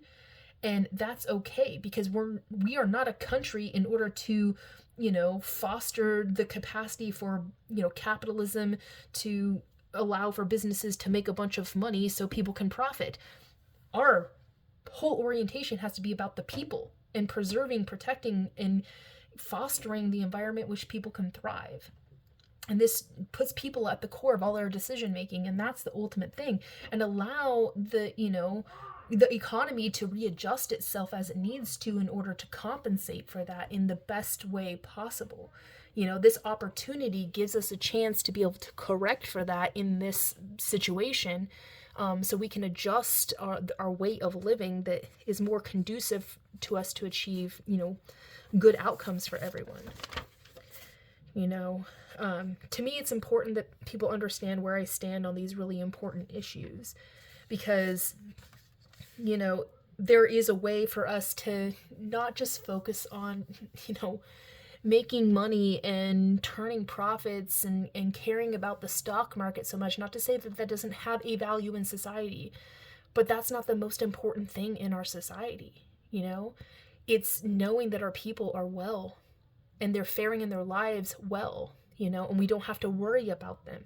We don't have to worry about the little old lady down our street, whether or not she's going to be able to afford her medication, and food this month, and be able to still maintain her rent and keep a roof over her head, and be able to turn her lights on and, have heating and air conditioning. Like, we don't need to worry about that lady because she's in a secure situation she can thrive on. Because we've allowed for the establishment of, these offerings of, organization and productivity, that help to foster the capacity for people to live lives where they fare well and they're living the good life. And America needs to take on that type of position. And I really think, again, there's opportunity in chaos. This is a chance for us to really say, what, that should be what we're about. That should be what we focus on. I think that when we look at things in terms of, there's so much potential, and we can be expansive and hopeful about how we approach to solve for this problem.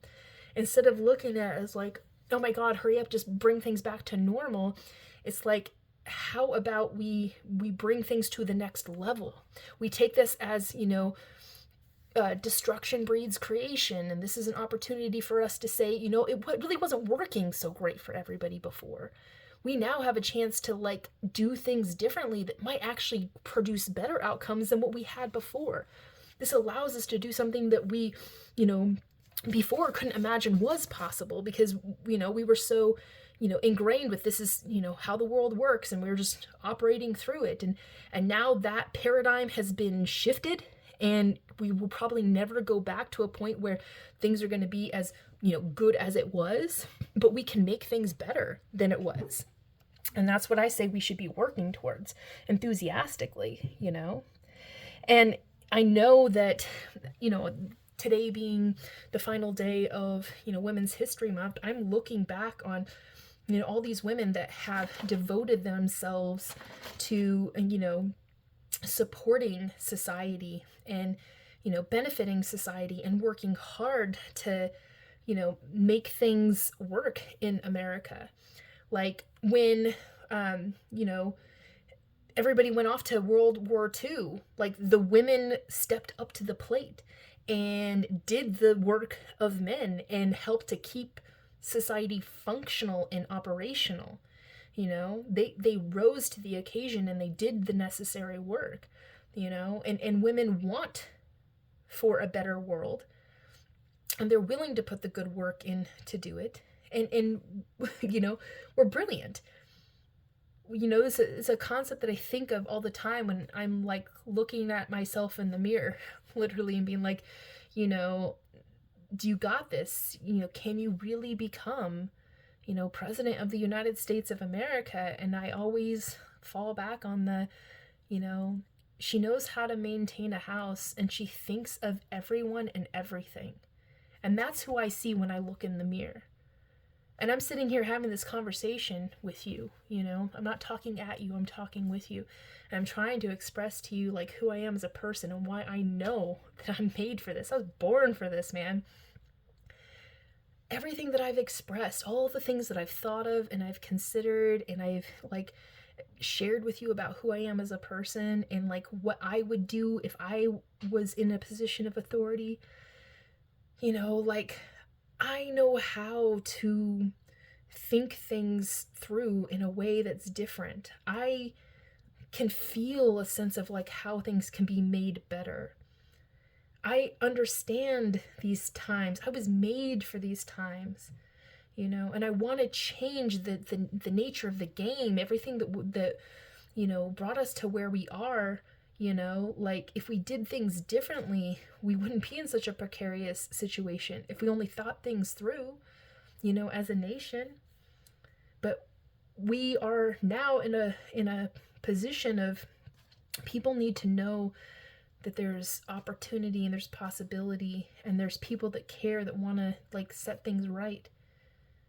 And I'm one of those people, and I can see a path, a realistic path to get out of this mess and lead us in a better, you know, on a continuum of an imperishable world peace, you know, and for a chance for us to reaffirm and reestablish the American identity as welfaring stewards, to take on, you know, actually fulfilling the preamble promise, you know, find ways to care for our people in the ways that they need it right now, and then create a whole new, you know, I like to call it the might of great care package to make sure people are provisioned, accommodated, stewarded, supported, and cared for, you know, so they can fare well in their lives, because when they're living their optimal lives, they're able to take risks for higher things, and then we can level up society to achieve even more extraordinary things.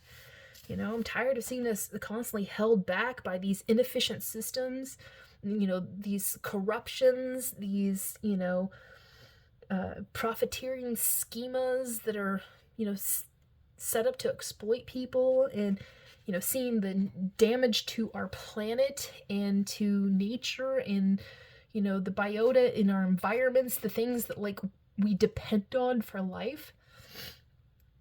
You know, like I very much in my, you know, models for living that I want to help to, you know, infuse into the American situation so we can live from that, the sense of a good life.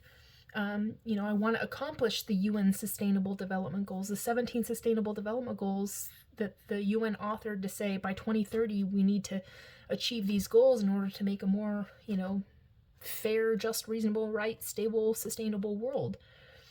You know, and I embed that in my models, and along with, you know, maintaining safe within the safe operating space of planetary boundaries. Like I'm considering all of these things, and, you know, I've spent a lot of time finding ways to strengthen the American situation and empower the, you know, American people and foster, you know, resilience and, you know, securities for the American family. And so I'm coming up with these, you know, proposals to do that. You know, I want America to become a more direct democracy.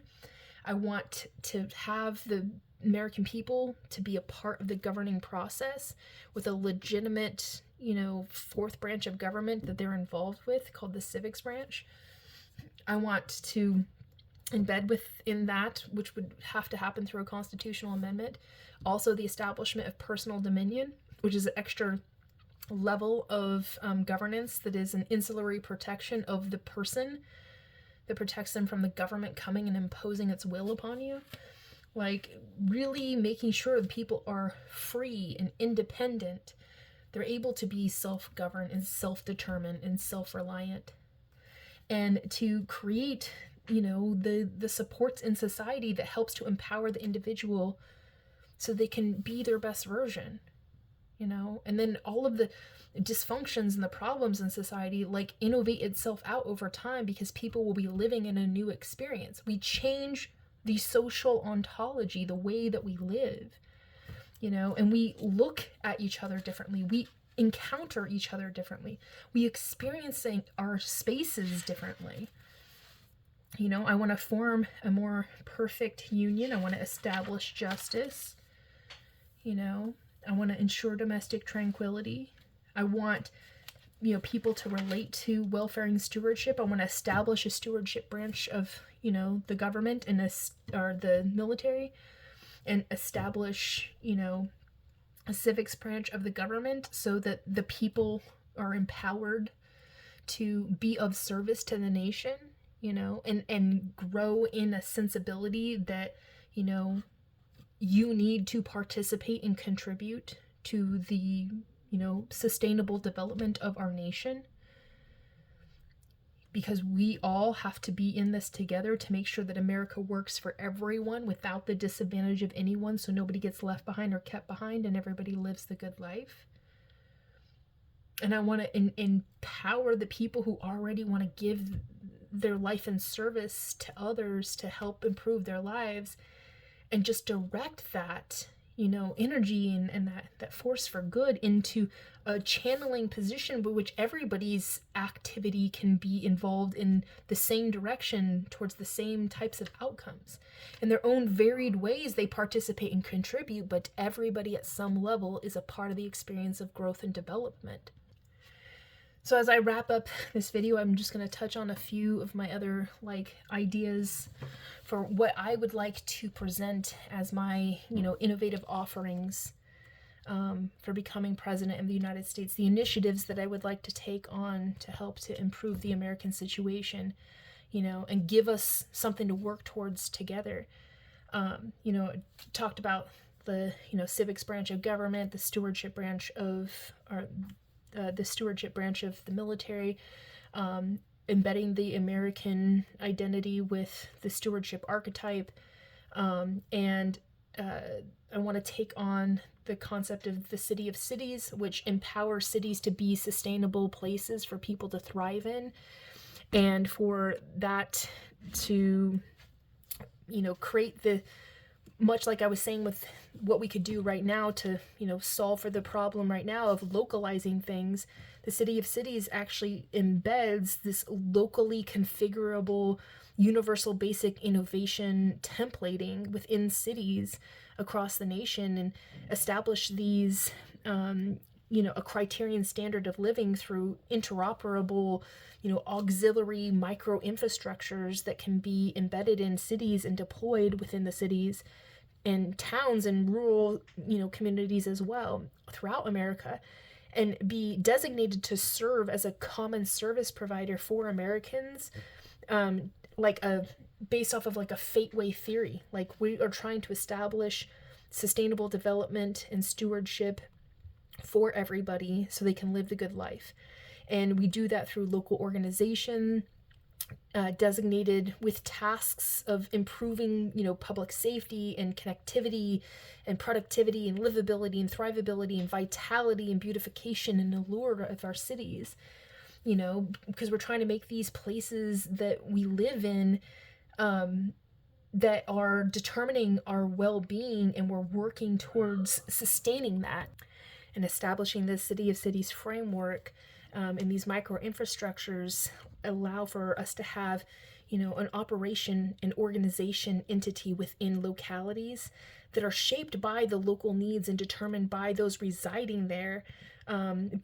Because it's meant to reflect and complement and enhance the unique identity of those locations, really fostering a resemblance to the social, cultural infrastructure and recreational and economic and industrial and historical reference of the places that they're at, and empower them as, hubs that are compelling for tourism, and, create these offerings of each location, but it's templated off of the same types of micro infrastructures that embed in the cities that help people to be able to level up and live the good life.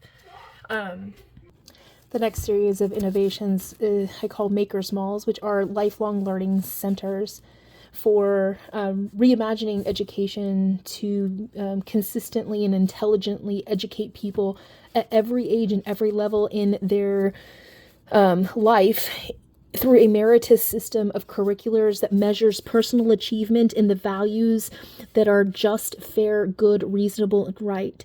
teaching a wide range of topics, including readiness training and skills trades, all fields of study learned through rhetoric, reading, communications, documentary and documentation, documentaries, experimental and exhibit learning and crafting, gameplay, sportsmanship, the arts, and internship and enterprising. Teaching all people with the intent to achieve a population educated by now relevant wisdoms with the means to learn and adapt to solve for the needs of now in providing for the best of all possible futures for America and those who like to call her home. And the other innovation is called the PEAST, which is the President's Everything Assistant, coordinating executive discretion or discernment. And it's essentially just an artificial intelligence supporting as an assistant to the President of the United States of America, helping to connect the American people with the President to help to make sure that the President is acting on the will of the people, in a way for the American people to communicate with the President in such a way to offer insights, help the President to understand the, American situation and the human condition in America so that they can make informed decisions that are reflecting, the needs of the people and meet them where they are at, because the President will be so isolated in their position and their role. It's hard for them to, continuously keep their finger on the pulse of America, and this is a way to be able to do that. Also translating the voice of the people into the framing of policy so that the American people are getting served by the representative government. I, of course, have much more that I've said about this before in other videos, but this is just a touch on it to reconfirm that it's, a value of one of the initiatives that I'd like to, offer within my presidency. The other one being immigration treks, like really establishing the golden doors of opportunity for immigration and let it be the pride and prestige of America again. Creating immigration treks for dreamers and doers, and immigration treks for people that want to become citizens, people who just want to come and be a part of the workforce, people who want to come and learn from us how to become welfaring stewards so they can go back home to bring those insights to help to empower the people where they are at. And so offering these means for people to come to America through legitimate legal means and through intentional treks that, channel them into America so they can be, integrated and assimilated and also accounted for so that we understand, who's here, and making sure these people are here because they're mutually interested in helping to, make America a better place for everyone and improve our American situation. This will also involve creating, a city to cities framework at the border, dotted strategically across the southern border. We can have these different city of cities locations that serve as golden doors for immigrants to be able to enter into America legitimately, and then in the city be able to go through the integration process, and then establish, themselves there before they are embedded within our communities. This also lessens the burden of cities as they don't have to take, massive amounts of immigrants in all at once, and they can come in at a slower trickle. And then also, lessens the impact of those living in those communities to not have to compete with a massive amount of immigrants coming in, that oftentimes are just thrown into these, cityscapes, and they're not ready to, be able to integrate into those areas. And so this is a way to establish them within the context of our nation to help to welcome them in and to allow them to seamlessly integrate into communities over a period of time. But then also, many people maybe don't want to leave, the city of cities at the border because, they would feel more comfortable, in the cultural environment that could be established there. Not trying to create it as a negative distinction to like keep people out, but rather a positive way to integrate people seamlessly in such a way that the American people can look to our fellow immigrants as not something to be feared or intimidated, but something to be respected and appreciated because they went through this whole process to be able to belong here, and they're here, on purpose and for a reason, and we don't have to be frightened of them, and it can help to break up, all of this negativity that has been, directed at, demonizing or villainizing, immigrants in America. We need to intentionally do something to break that down and to show them as being, people too, and, they're positive contributors. And this is a way to help people, integrate in, and also help those who are struggling right now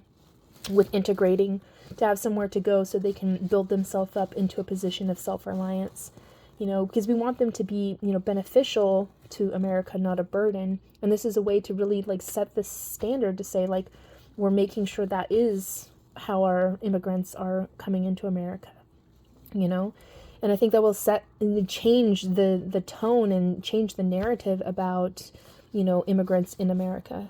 It'll also serve to help us cauterize our border, that's been weakened by the injuries of inadequate policy and insufficient fortifications over the years.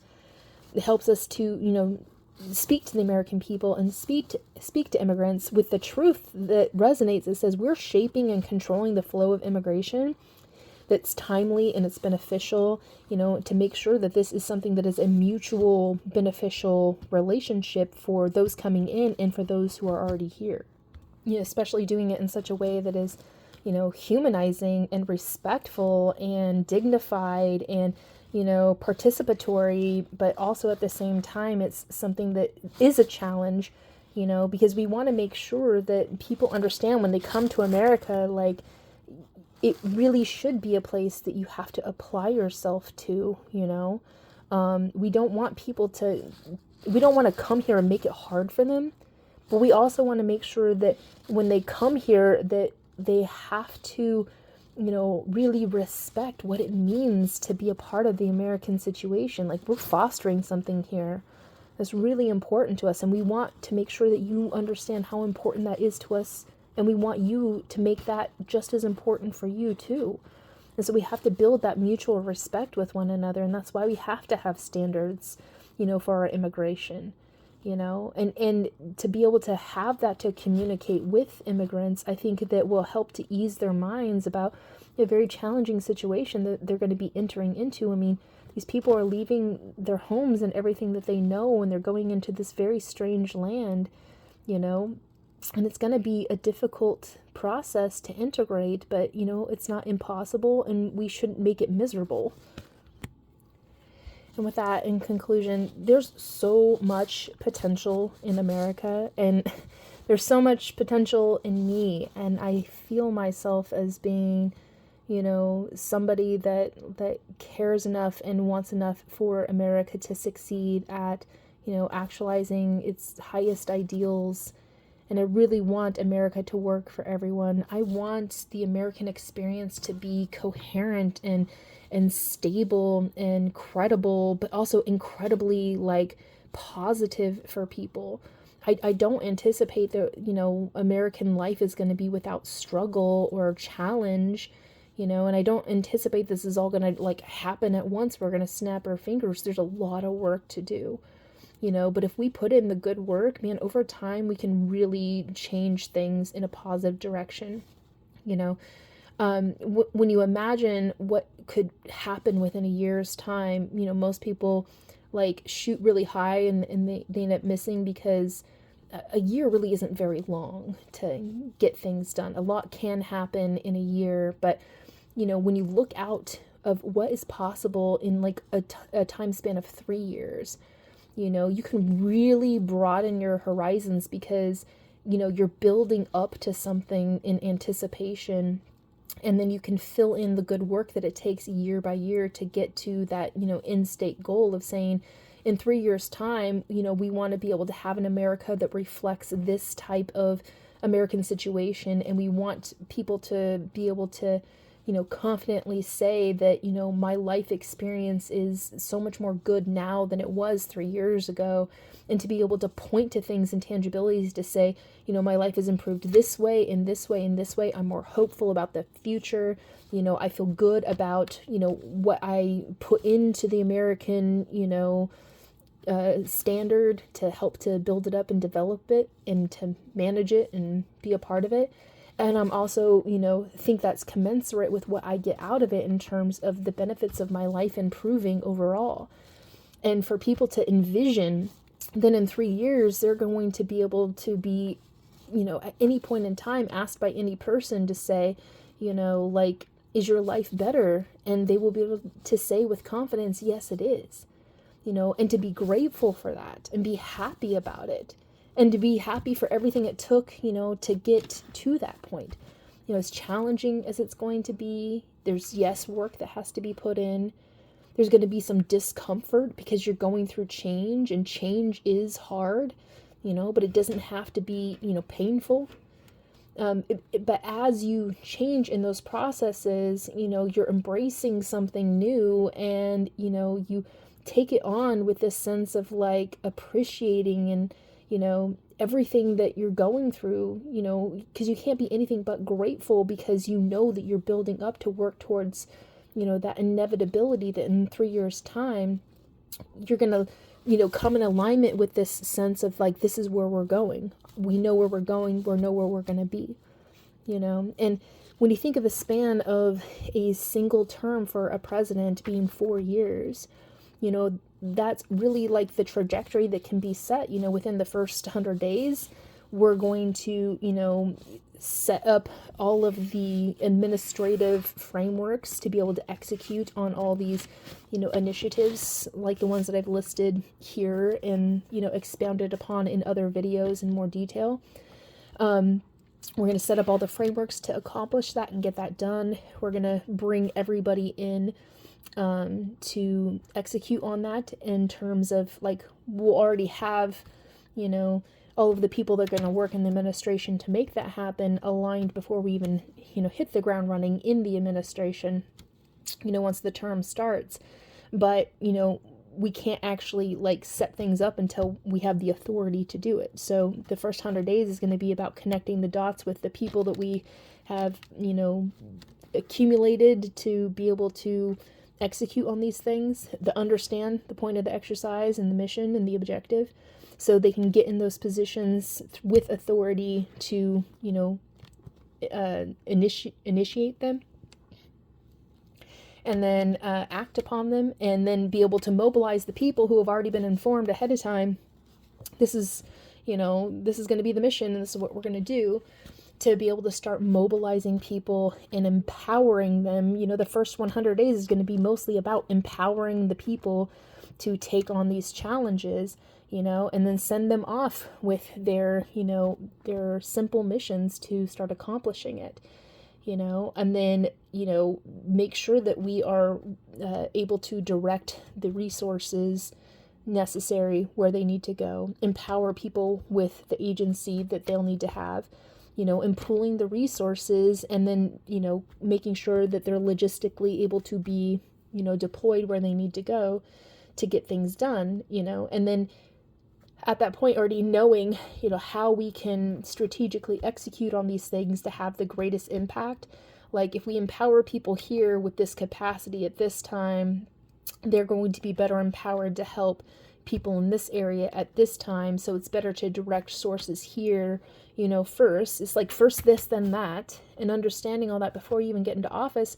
The first 100 days is just going to be executing every single day on those initiative, like, frameworks, so that by the end of, the 100 days, everything has been, seamlessly integrated and fully streamlined, and everybody knows their job, and they're already starting to, work on it, in the initial phasing of it, and able to, move right into the point where we start amping things up, as we move into, the later part of the first year, and then start to build up finding best practices, because there's going to be a lot of the innovating on the fly, because we're not going to know how this is going to work because it's never been done before until we start executing on those things, and then taking that content in, making adjustments where necessary, communicating with everybody who's involved, and making sure we're finding those best practices, and then, sending that message out to everybody to help to upgrade their,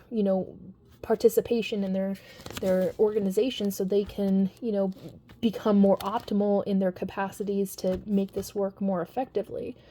And then just execute. And you spend the first 4 years, executing and refinement. By the time you get to, the needing to be reelected, you'll have so much set up of a lived experience that people will say, it's like asking at the end of a game, do you wish to continue? Yeah, you insert the quarter and you play again, because you're loving it.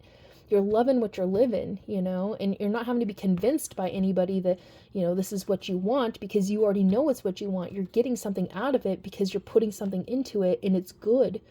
The whole thing is good, and then you work out in the next 4 years, like just how to, really make the whole system supremely robust, so that it can continue on to impact and improve the American situation long after that, second term.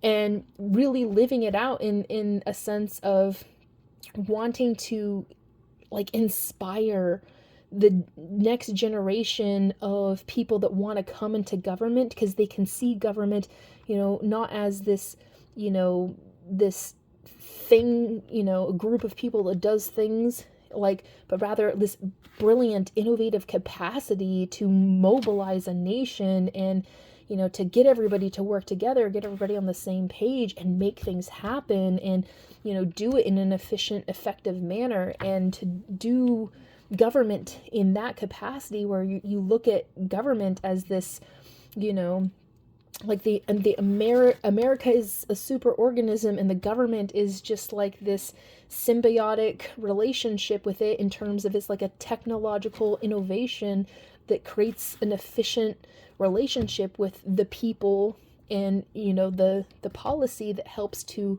enhance the quality of life for the people.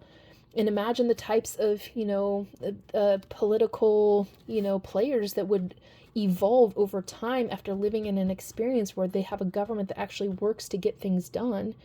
We'll have new versions of politicians come in, and they will be set up for success. Like, literally all you have to do is just to continue to improve upon this, iterate this system and improve it over time, and bring your brilliant ideas into, like, man, if we just tweak it this way, we can take it into new heights and new realms, and, take it to the next stage, game-changing level, and to inspire, people that would want to become POTUS, and for people to really recognize, that's one of the things that I really want to emphasize, being just this everyday American citizen that, wants to improve, our government, and improve our nation, and improve the American situation. Like, that could inspire so many regular everyday citizens to think, in deep, complex ways, like I have, in terms of, like, what if we, like, change this whole thing in terms of how we do government, and think of it not as, like, a continuation of failing policies over and over again, with, political parties trying to pull us this way or that, and, based off of, culture wars and extreme ideologies. It's like, no, we're actually an efficient system, and we just got to improve upon that system over time, to the mutual benefit of everybody. Like, how do you foresee that we can improve this system? And offer that as your campaign. Offer that as, like, I'm going to be president, and this is what I want to do with all the potential that we have as a nation, This is how I want to bring the best out in the American people. And over time, I think that we will be able to stand, on business as a nation, being something so much more than what we've ever been before, and to be proud of that. I want more everyday, average American citizens to be empowered to be in positions of government, and bring their amazing, innovative ideas in their brilliant human ingenuity, into those roles, to be able to say, this is what is possible, and empower me to have the authority to act on the potential that I see, and I will help to take you places that are incredible compared to where we've been before. And let's do this thing and let people be inspired and enthusiastic about, government and politics, instead of it being this nasty business of tribalism and, always, complaining about how things are dysfunctional and not working and how painful it is for everybody and the struggling and, the frustrations and things like that. Like, instead, let's do something about it to make it work for everyone. You know what I'm saying? And that's what I see in terms of potential of me becoming president of the United States. Where I'm at today is, not what people would look at and say, oh yeah, I can definitely see you as becoming the next president because, you are highly popular and you're well known and you're established within the institutions and you have this great track record and all of this experience and you're highly successful and, like you have a bunch of money and you have a bunch of social media followers, and I don't have those things, and because I don't strive for those sorts of things, like I like to celebrate other people. I like to, be of service to people, and, I'm perfectly fine with just doing the hard and necessary work. I spend a significant amount of time considering how to promote, public happiness in America, improve the human condition, help us to become stewards of planet and civilization and society and people and communities and our homes. Like, I think of all of those things, and I think that's the type of president that we need to have. Somebody who, is really all about, turning this world into something, new and exciting and full of potential that can be built upon for generations. And, instead of like the presidency being about a popularity contest, I think that if people understood what I was offering and understood who I am as a person, and like the gatekeepers got over their ego complexes and were just like, we're willing to let people consider you and, start embracing what I'm talking about so that people can learn about what I'm offering. I'm not asking for people to like, platform me, but I am working towards building trust, and I want people to, endorse my ideas in a sense of being like, hey, I heard this really cool concept from this person that, is taking a different approach to things, and I really think that they might be onto something here, and hey, let's talk about this, as a society, as a public. Let's debate these ideas and really, work out to see if there's flaws in it, work out if there's actually potential, what is in the realm of possibilities. Start getting people to consider it, not based off of like who I am. Yes, absolutely, you need to consider me because I am a person that you're going to be placing trust in, and I want you to know that I'm trustworthy. But I want at the forefront of all of this to be, I don't want to impress myself upon you. I want to leave you in wonder about what I mention, because what I'm offering to you is not, a personality. What I'm offering you is not some, a product of engineering, an electable candidate. This is me saying that, like, I'm ready to take on the responsibility of this very important, prestigious role.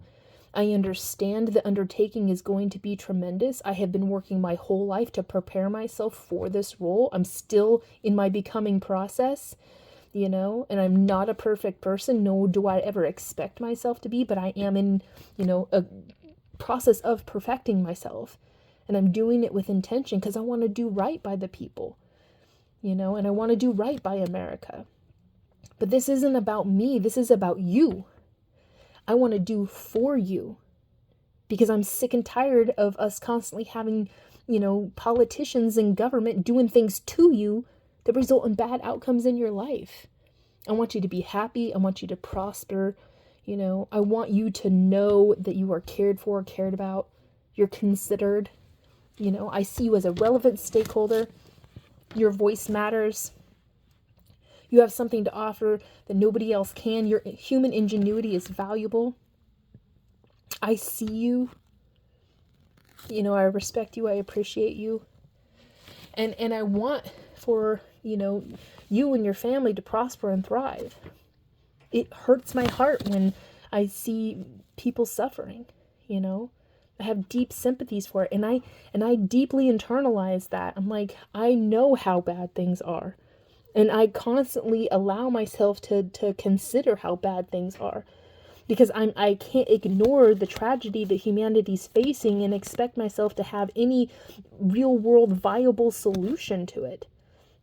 And I have to, again, keep my thumb on the pulse of America. Those are the things that I'm working towards, And yeah, because I do that, I don't have a whole lot of time to cultivate a social media presence, even though I know that, the attention economy and everybody's online and, habitually, and, like, I would have a better chance to capture, the hearts and minds of Americans if I really focused on working on my social media strategy. But that's not my area of expertise, and to me, it's a brilliant, fascinating innovation that is fundamentally flawed. And, I don't want to invest a whole lot into something that I, at this point in time, see it as a thing that is, more negative than it is positive in terms of like how it results in cultivating human connections and relationships. It has its positive capacities and elements, absolutely. I see the value in it. I'm not discarding it. I'm just saying that I understand that I only have so much that I can invest myself into. And right now I use social media mostly as a way to, establish my own sit rep every morning of understanding, where are we at and what's going on, what matters, and, what are people saying. And so I seek out the trustworthy voices that I've cultivated in those spaces, and I listen to what they have to say, and I use that to inform my models for engineering, so that I know when I'm creating policies that are going to help support the enactment of these initiatives, and I'm working out building, designing the blueprints for the innovations and technologies that are going to have to be built up to execute on these things. Like, I'm informing my systems with all of that stuff. I'm a very busy person. And, I take time. I've had to actually like force myself to take time to like take personal time this year, in order to make sure that I have like ways to, de-stress myself and to have coping mechanisms, because, the more and more I put myself in the position as like, I'm going to have to take on the responsibility of this like tremendous undertaking. And there's a lot to consider, and the world can be overwhelming at times. Like, I have to find ways to make sure that I'm solid and I'm stable and I'm able to, take on this burden, because it's no light undertaking, There is a lot that comes with this, and I need to make sure I'm a strong and fortified person. So I work towards that intentionally, and it's important to me to cultivate and maintain my humanness. I want people to be able to see me as a real person, because I hope to inspire so many other people that are just regular, ordinary, everyday citizens to see potential in themselves for leadership and to do great things to help to improve the American situation. And for people to involve themselves instead of always checking out because it's like, so stressful on what one person, what can I do? There's a lot you can do. And I hope to, help you to realize your potential and see opportunity and foster, opportunities and welcome situations that you can enter into to be a part of this process too, to make things better. It's my campaign motto, man. It says, I can't, but we can. I very much believe that. I know I'm not going to be able to do this alone. And I'm working hard of like, investigating and, creating profiles of people that I see as, prospective, partners in the undertaking of, formalizing a cabinet and, organizing an administration. And I'm considering people, and I'm considering, the responsibility of those roles. I'm taking in also like, turning a silver lining out of the situation of all these terrible role models that are in the current POTUS 47's administration, and all their failures and all the, gaffes and mistakes and, bad decision making and the terrible outcomes and consequence. Like, I'm considering all those things, and although I create content on social media, it's mostly for my own personal reflection to say, like, yep, I'm acknowledging that is the reality of things as they are, but I also bring a creative aspect to it because, I have a tremendously profound memory, and I remember the significance of things, and I make them substantial by this, creative capacity that I have to, create a memory bank. It's kind of like mind mapping. People do like memory competitions, right? Where it's like, remember this stack of cards or something like that, like, or remember, really complex math calculations or something, so you can just ramble them off, randomly. I have a profound mind laboratory, and I create a very intentional, cultivated space of creative capacity to draw on insights that I have established over time.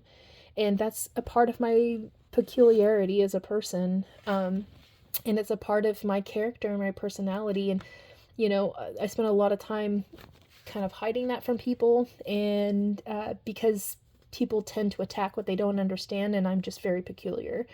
And that weirdness often comes across as something that, people think I'm too weird to involve with because I'm not like everybody else, and I don't try to change myself in order to fit in with other people. Like, I just be true to who I am, and, I find myself being relatable to, like, everybody, and I can fit in and belong anywhere because I'm just such a, diverse person, and I respect everybody and find appreciation in everything. But, expressing how I operate as an individual is off-putting to people sometimes because, it's intimidating, very intimidating. I don't intend to come across that way, like I'm a really chill kind of person, in most cases. But when I'm in my engineering mode, man, I go to work, my, this amazing map goes off in my mind, and I'm like set to get something accomplished. It becomes something that people just gotta like step back and watch out, that sort of thing. But I want people to know that that's, how I take on things too, because, by American standards, I do not have a lot of accolades and success achievements. But, when you look at what I'm able to do with, my human ingenuity, that's my credibility. And I try to share that with the world, as best I can, because I want, for my, how I show up in the American mind as people consider me for election. I want to come across as being somebody that, one of my good friends always says this about me, is like, if I was ever stranded on a deserted island, you would be the person I would pick because you're just so capable. Like, having one of you is like having 10 people, that can do so many different things. You're like a Renaissance person. And, like, I want more people in the world to take on that personal point of view in regards to me. And the only way to really do that is if, like, I reveal myself to people. And I've been working very hard to, like, cultivate my voice, my public voice, to express myself to people, and to do so in such a way that also, like, helps to reveal some of the behind the scenes work that I do. And I've been intentionally trying to cultivate relationships with people that I could, work with to, build things out and, collaborate with, and people that I can befriend and, partner with, because it's important to me to foster relationships with people. It's one of the things that I struggle with the most because of the particular style of life that I live right now. I'm constantly working, I'm always in service, and I travel a lot, and I don't really have a a set home space because I'm such a mobile person that, establishing long-standing friendships with people has been a great challenge for me. And I used to try to seek that out in social media, but it's become, a less, a place that's less conducive to establishing deep and meaningful human connections. Like there's still chance for it, but a lot of it has become like a negative space. And so I've been just deeply focused on my work. And, I don't have like friendships from an early age. I've moved all over the place as a kid, and, like my life has been unconventional, and like my experience has been different. I graduated high school in 16 months. I didn't stay there long enough to have, high school buddies.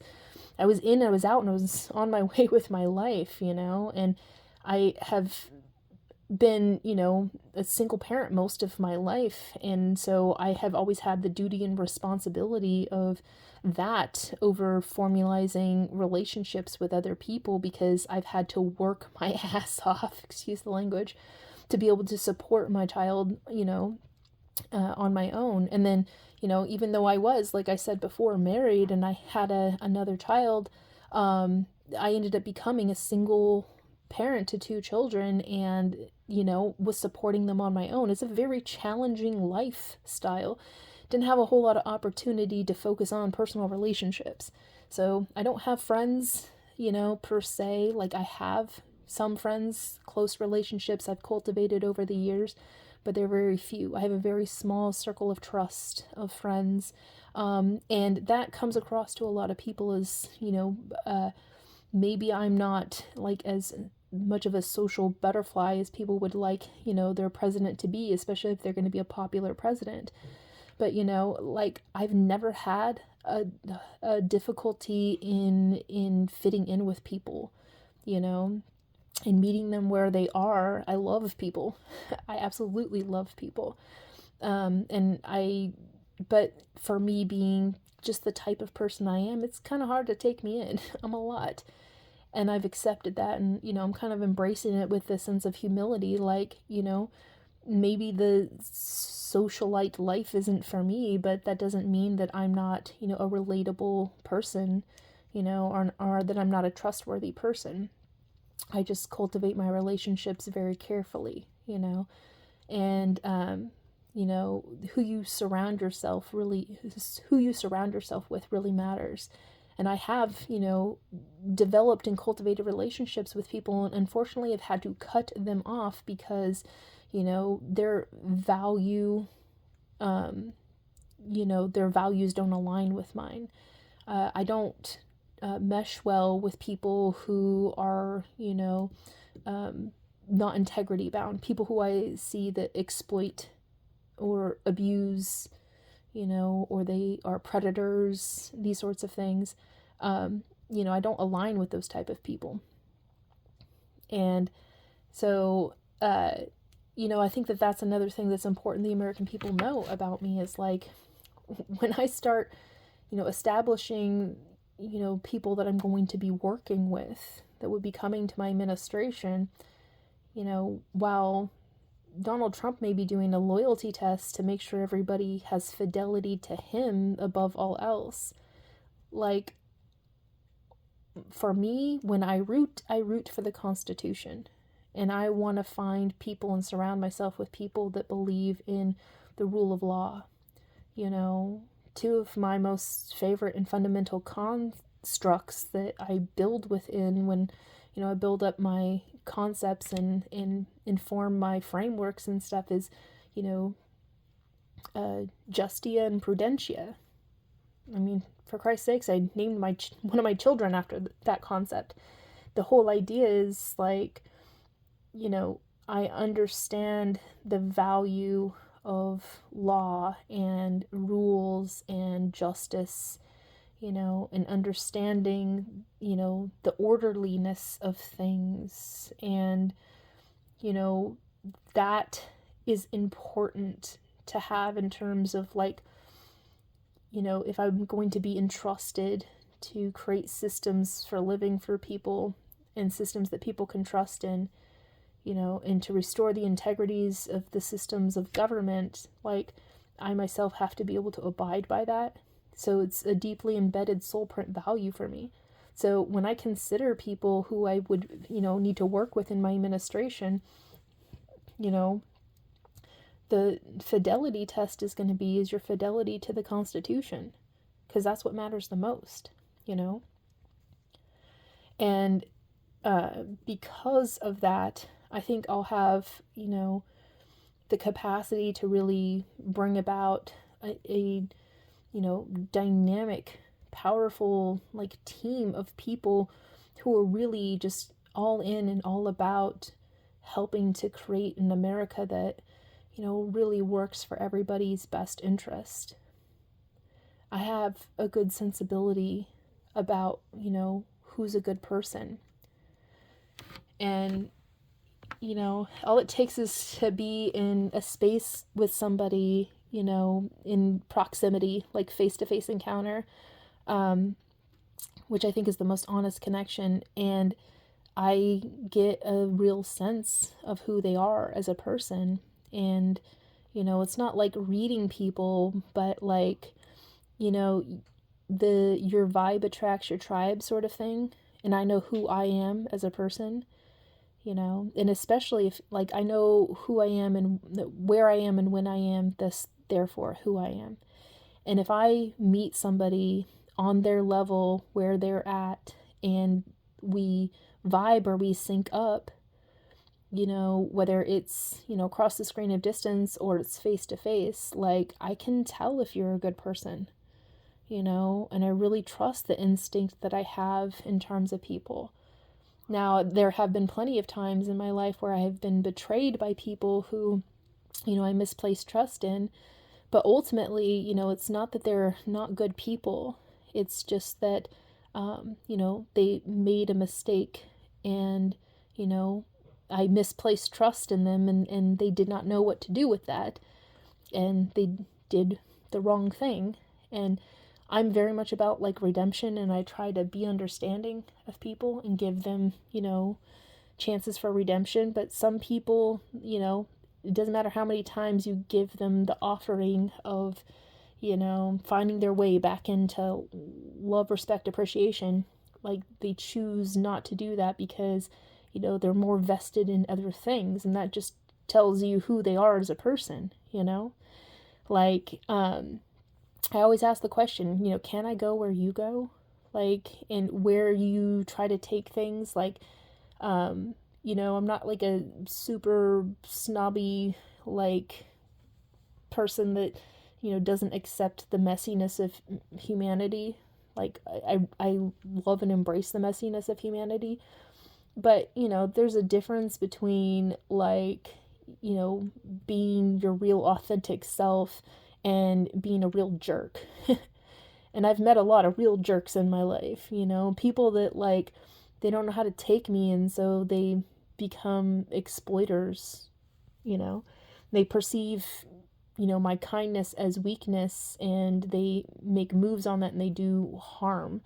And so, the great benefit that that's brought my life, silver lining, is that I have built up an intuitive sense of the type of people, how far you can place trust in certain people. And so I think I can really use that in terms of cultivating, relationships with people who I can entrust to place authority in, that can act on behalf of, the overall objective mission that we're working towards together. That I would be able to, like, give them just the guidance and know that they can go and they can execute in ways that, if I was doing it myself, that would be the way that I would do it, because it's based off of, doing a good job and adhering to integrities and doing the right thing at the right time and the right way for the right reasons, and knowing it's coming from a good place and a good heart. And that's the best that you can hope for in any circumstances, to have somebody that really genuinely cares. And I'm really good about, like, identifying that in people and cultivating it and bringing it out in them, as long as they are willing to place trust in me and, be willing to explore how we can get into a position of, building the bridge of trust amongst us, and cultivating that with intention. And then sparking people's imagination in terms of, like, imagine what's possible when we, place trust in one another, and then we respect that, and we, build in that safe space of trust with one another, and we work towards something together, and knowing that, like, this is about, mutual benefits, securities, and interests. And really focus on that in terms of, like, great things can come from something like that, like, it's a profound opportunity for creating something that, would be otherwise impossible. I can't, but we can, and really emphasize that. So I think, after this very long conversation of unraveling myself and really laying out on the line in terms of what I think that is possible and potential with me becoming, the president of the United States of America, I see, potential in myself. And, I really want to offer this to America and the world, because I think that there's something here, that could be to the great benefit of, everyone. And I want to bring that as an offering. And with that, I am grateful for your very valuable time, attention, and consideration, and for sticking it out with me for this long as I have this very long conversation about, the potential I see in myself.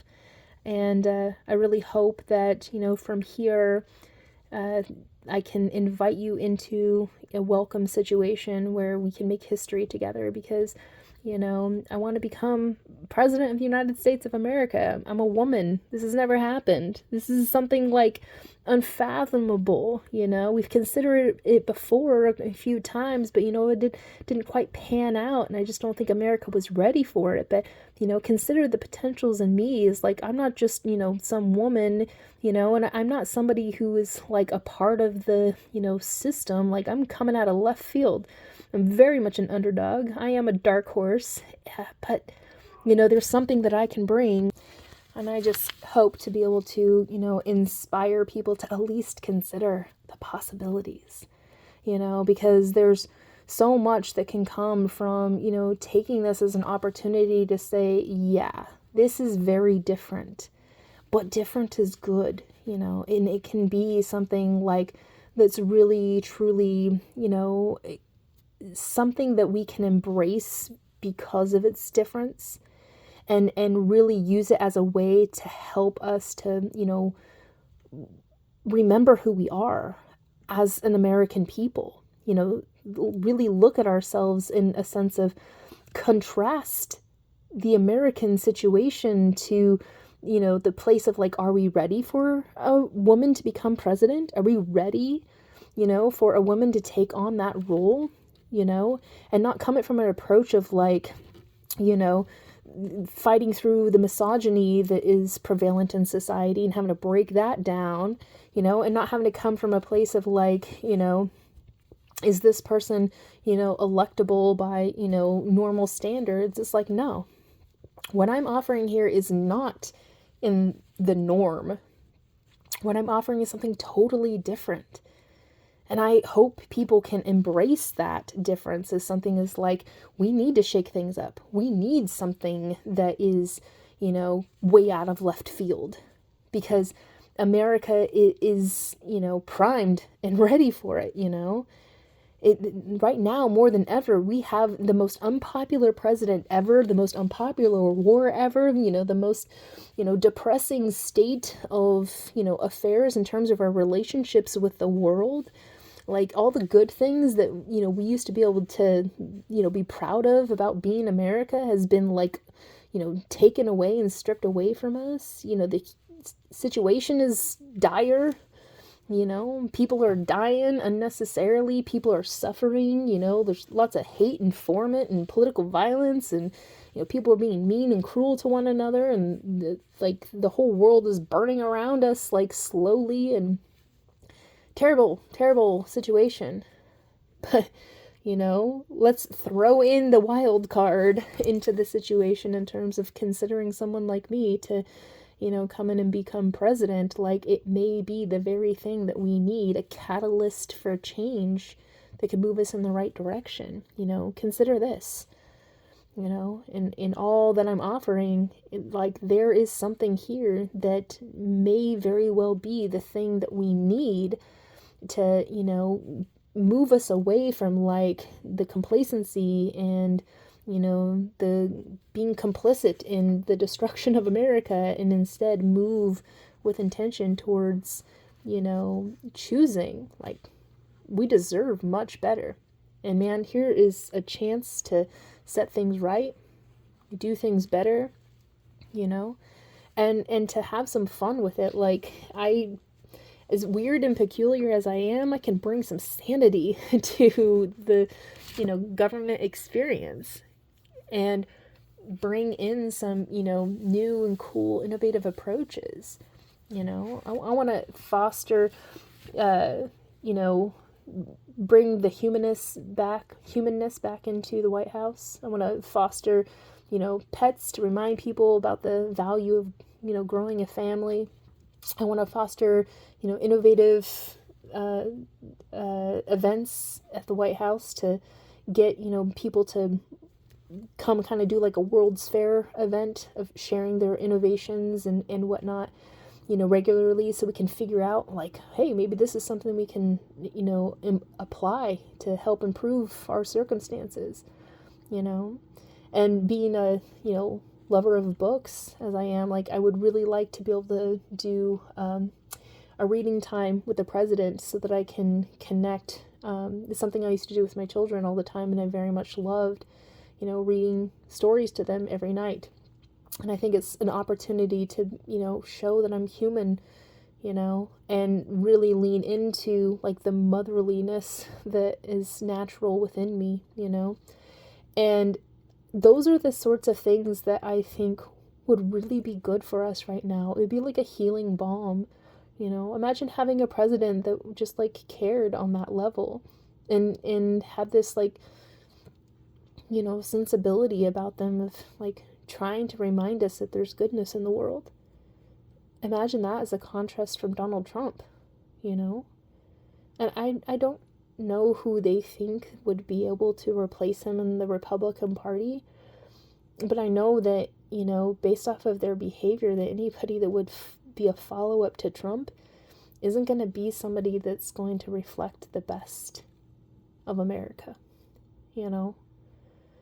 And right now, the Democratic Party don't really have like a candidate that can, stand as, not trying to compete with that. You don't change old world models by fighting them. You make them obsolete, I want to set a new standard. I want people to see the potential in having, dignity in our leaders. And, again, to be able to see the potential of an average citizen to be able to become president. I think that would do so good, like, to help us as a people to start looking at each other as, like, full of potential. Like, you never know who you're going to meet and, what they're going to represent. And, like, knowing that the intent is to move people away from, like, this weird cult-like mentality and factioning and otherisms. Like, I'm not about that stuff. I don't like it. I have righteous anger and I speak out against it when I see it, because I want people to understand I'm not okay with that. I'm not okay with the outcomes that they create. I'm not okay with the context that they bring to our, social ontology. I don't like their behavior. I don't like their character. I don't like their narratives. I don't like how they treat other people. I don't like the way they make me feel, because, they make me feel bad and sad and mad and frustrated. And those are terrible emotions that are unnecessary. and they instigate those things, and they bring out the worst in me and everybody else. And I just want us to have a president that tries to bring the best out in everyone. Like, I believe that I have the potential to even bring the best out in them. You know? I really feel that I have the potential for that. Because I believe they're redeemable. And I feel that there's a part of them that has the common interest that we can cultivate. You know? And I want a welcoming situation we can all thrive on, and I want to invite them to the party, you know? I want them to know that, you know, I see them as part of the process too. This isn't just some, like, hollow platitude to say I'm going to be a president for all people, you know? I'm going to be the president that all people can agree that, you know, we can be grateful to have somebody that, you know, really cares and really tries and has, you know, the best intentions for America and humanity at heart. And I really want for a better world. And I think that there'll become a time where, you know, like, there's going to be some sense of, like, attacking me because they don't understand. But to me, like, the only thing that's between, you know, two conflicting sides is a misunderstanding. And so, you know, I'm taking it on as a challenge is to help them to better understand me. You know? Without me having to come after them in attack mode or something like that. Because, you know, what they say about me and how they treat me says more about them than it does about me. I know who I am, you know. And all I got to do is figure out, you know, who I am to them in relation to them. Because, you know, maybe I'm not going to be their best friend. Maybe I'm not going to be their ideal candidate. Maybe they are going to, you know, find things about me that just rub them wrong. And that's okay. You know, I'm not here to, you know, appease everybody's sensibilities. But, you know, I'm not a chameleon. But I am here to help people recognize, you know, there's something that's more important than to liking, you know, and getting along with, you know, me and taking me as I am. Like, what's more important is accepting that I have the potential to do right by America. And if you work with me, you can be a part of that process, and America will work for you. And then you don't have to fight, you know, and struggle with it and waste your energy, you know, being mad or frustrated or pissed off or whatever. Like, transmute that energy to something constructive that's positive and good, you know. I hope that that will be able to be the approach. I'm not being optimistically naive. Like, I see, you know, politics and how dirty it is and how nasty it is. And, you know, I've been preparing myself with acknowledging that is in the realm of possibilities. You know, but I really want to find a way to, like, break past that noise and that, you know, lies and get down to the fundamental truths. You know, that pretty much at the end of the day, we all want the same thing. We just want, you know, to life, liberty, and pursuit of happiness. We want to live thriving lives. We want to know our children are doing well, and we want to be able to rest our heads at night in peace. And, you know, we want good things for ourselves and those we love. You know, I just see that as something that I want for everybody, not just a select few. You know? So, with that, again, thank you for your valuable time, attention, and consideration. I hope that I have inspired you to consider, you know, the potential in me and the potential in just women in general, like, to take on the role of leadership.